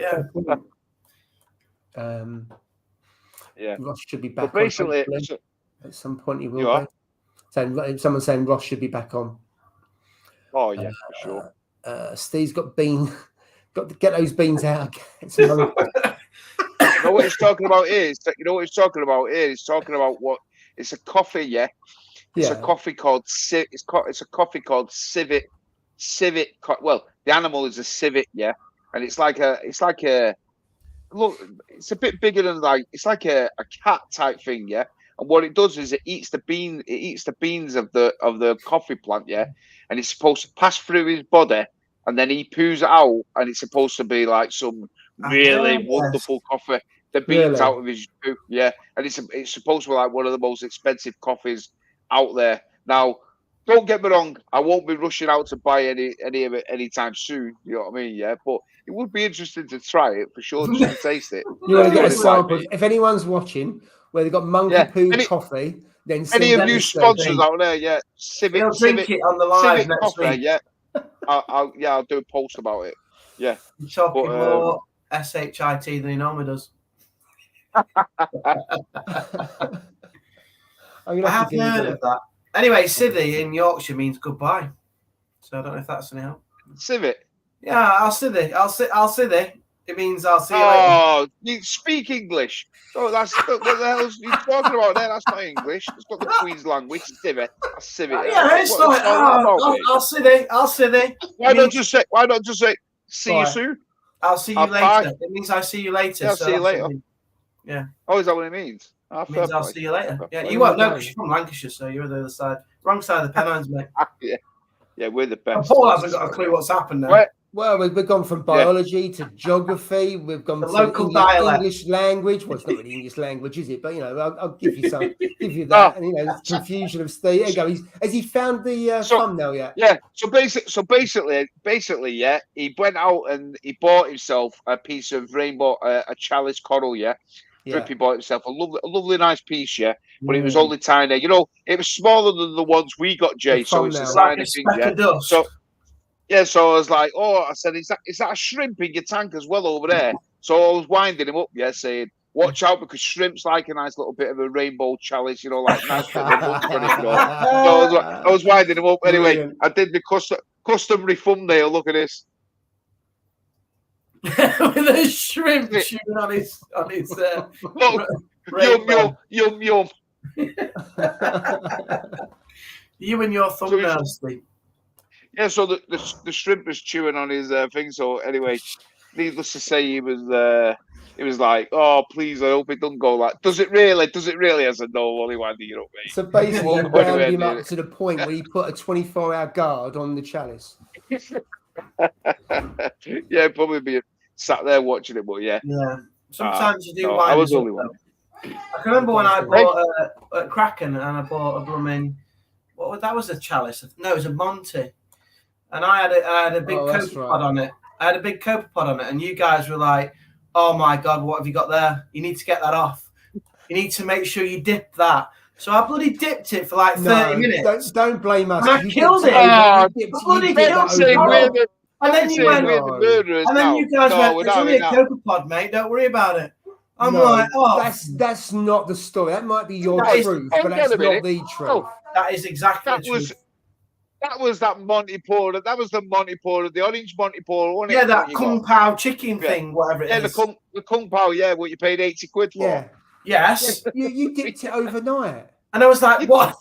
No, it wasn't. It's It was for not. days, That's Jay. the salt. why. That's the salt mixing. And I was like, "Guys," I took a picture of it. I was like, "Guys, what's this?" And you were like, "Oh God, you need to get that off. That's a pest." And I was like, "Okay, I'll give it." I don't recall that. Do you, Paul? Do you No. recall that? He's I blaming us for him not being able I to can't- cope with a Monty, Yeah. Yeah. basically. I With a agree. Then. copepod on I it. agree. Now, what you should have done was you should have said, "Well, I took advice from Ross, and this is what Ross said." None the wiser. It was an amphipod, not a copepod. Oh, an amphipod. Yeah, it was an Yeah. amphipod. Yeah, that's right. Yeah, thanks guys for that one. Appreciate it. Yeah, So, trying I know how trying much to you throw can us wind under people Steve's up. bus then, weren't you? Under Steve. Steve's bus, but he stopped in time. Well done, Steve. Exactly. Oh dear. Right, Fabulous. Yucky that. Hey, I thought we was all friends there, and Jay's throwing us under the bus, isn't it? What's all that No, about? what I'm saying is, I'm just getting to the point that you do wind people up, Steve. That was one of your things that you did there. I agree. It's having a bit of fun, my friend. A bit Yeah, of fun. sense And of it's Friday humour. night. We love Sense it. of We do humour, love it. absolutely. Oh dear. Absolutely. Right, there we go. Just got a couple more comments. There's one about Nescafe. Yeah. What is wrong with Nescafe? Nothing. Not my cup of tea. Not my cup of tea. Very good. It's for peasants. Sorry, John. Yeah. Oh dear. Peasants, yeah. Comment there about Aiken's love feeding. Ooh, there you go. Could do that. Feed it up. Yeah. What do they eat? Mysis? Or do they eat smaller foods like? I don't know. I'd probably give them smaller food, but I suppose I don't know. Maybe they would feed on mysis if the flow takes it that way. You could spot feed them, I suppose, couldn't you? Mm. I've never done that before, but no reason why you shouldn't. Right, my copper band is still in my DIY acclimation box. Grandma jumped out of a 1/4-inch space low. Can't wait to let copper band free. I think Johnny was asking earlier on, so I meant to go back to it. How long would you keep the copper band in the acclimation box? Yeah. I don't know how long. I've never had a copper band. I must admit, I don't use that kind of box or that to keep a fish in it. So I don't know. Did you do that, Steve? Did you keep fish in a box, or did you just put them straight in? Straight in, mate. Yeah, I don't know. No, right. I always find that. I mean, to me personally, like you don't want to stress it. I don't want to stress it out any more than it already is. You know what I mean? In a really small space, wouldn't it? Because it's going to be in a small space. It's come from the shop, wherever you bought it from. Yeah, it's already stressed.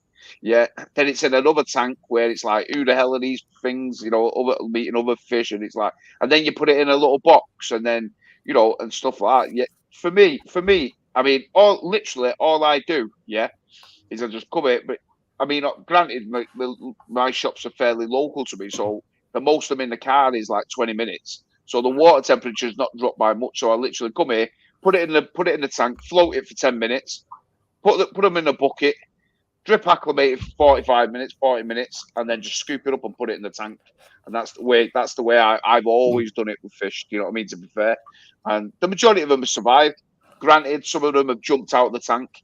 Well, that's because of I've not got a lid. So it's just really unfair. It's my fault. That you should have a lid. You know what I mean? To be fair, you should have a lid.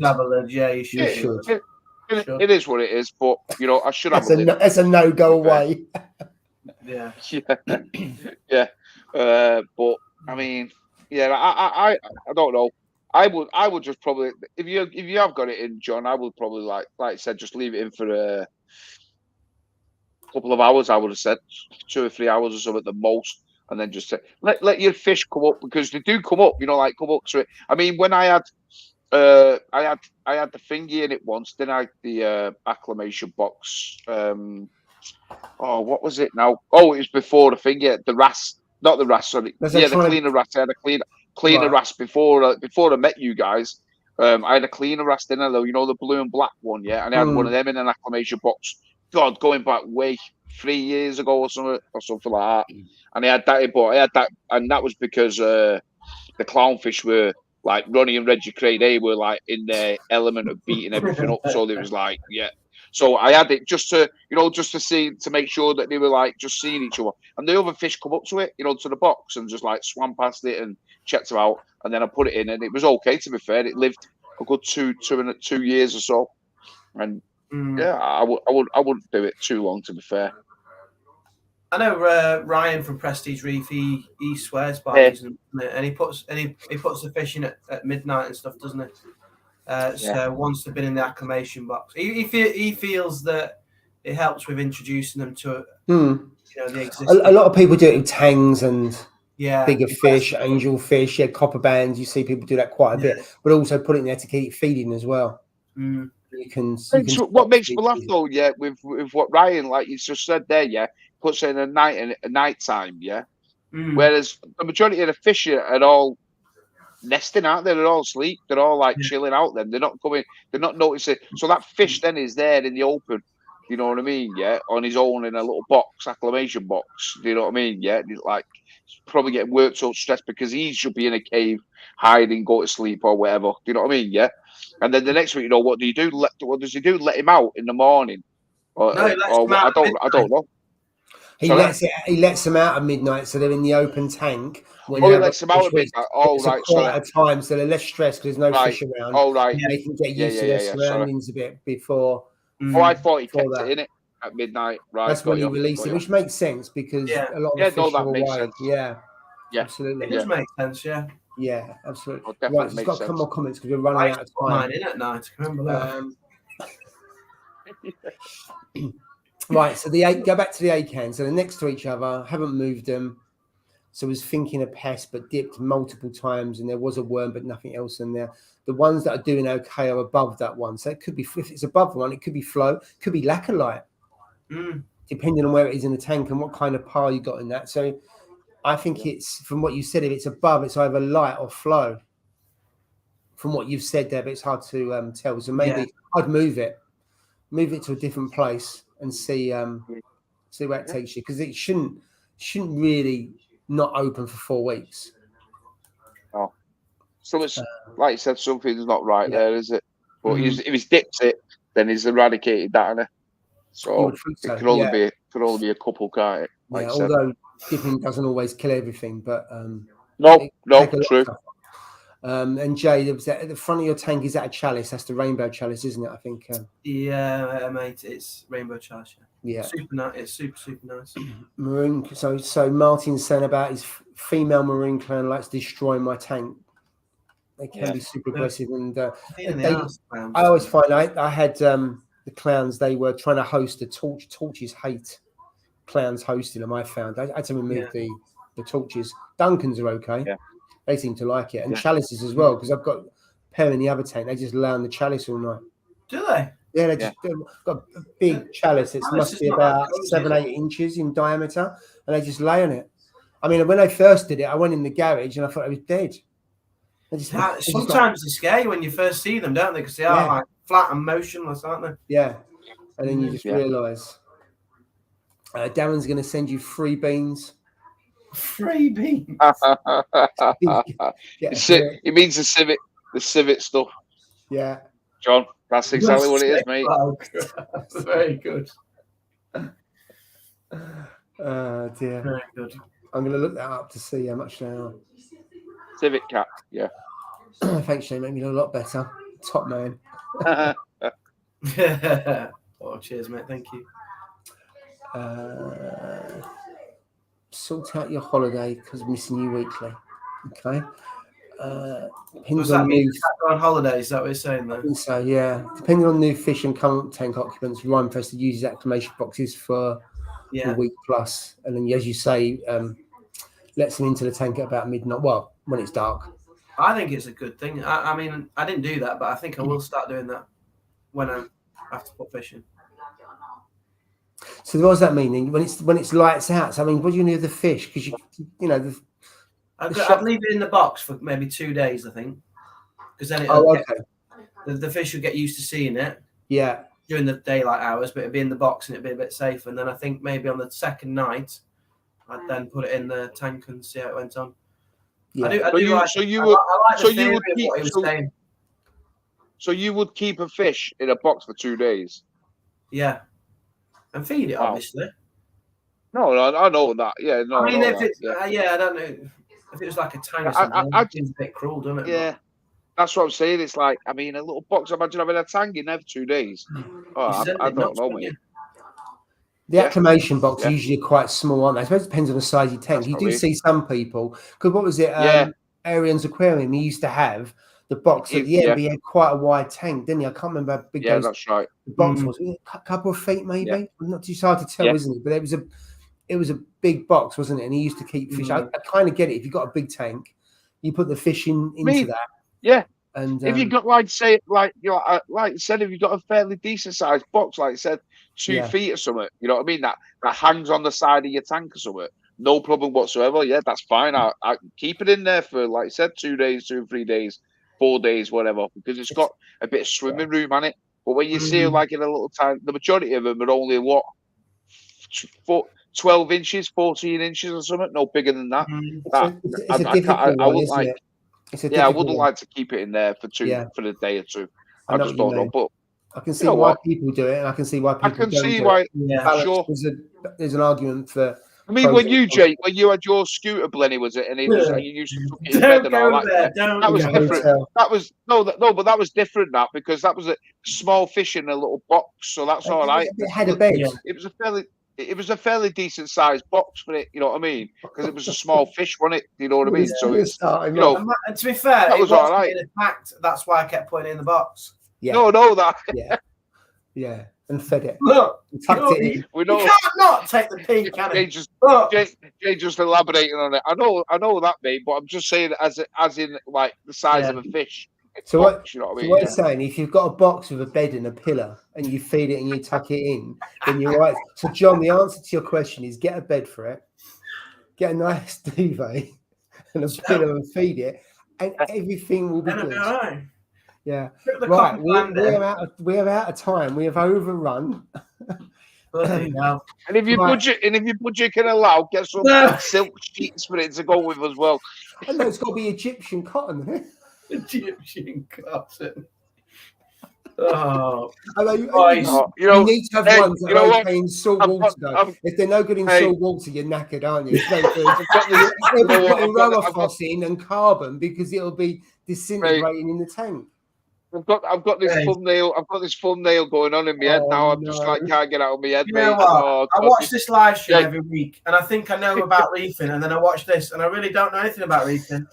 All this live stream does every week is mess up any ideas that I've got, and any thinking that I've got, and any knowledge that I've got is thrown out the window. Yeah. Because you should come with a health warning. If you want to learn, go to see Reef Dog. Watch proper channels. Yeah, if you want to hear about coffee. We just have fun. Absolutely. Right. Mate. On that note, I think we're done. Thank you all for watching. Thanks, Steve. Thanks, Jay, for being with us. I'm going to stay with you next week, aren't we? Next week, mate. Yeah. Have a good weekend, everyone. Enjoy your weekend. Take care. Take care, guys. Enjoy the sun, guys. I can't wait. Yeah, absolutely.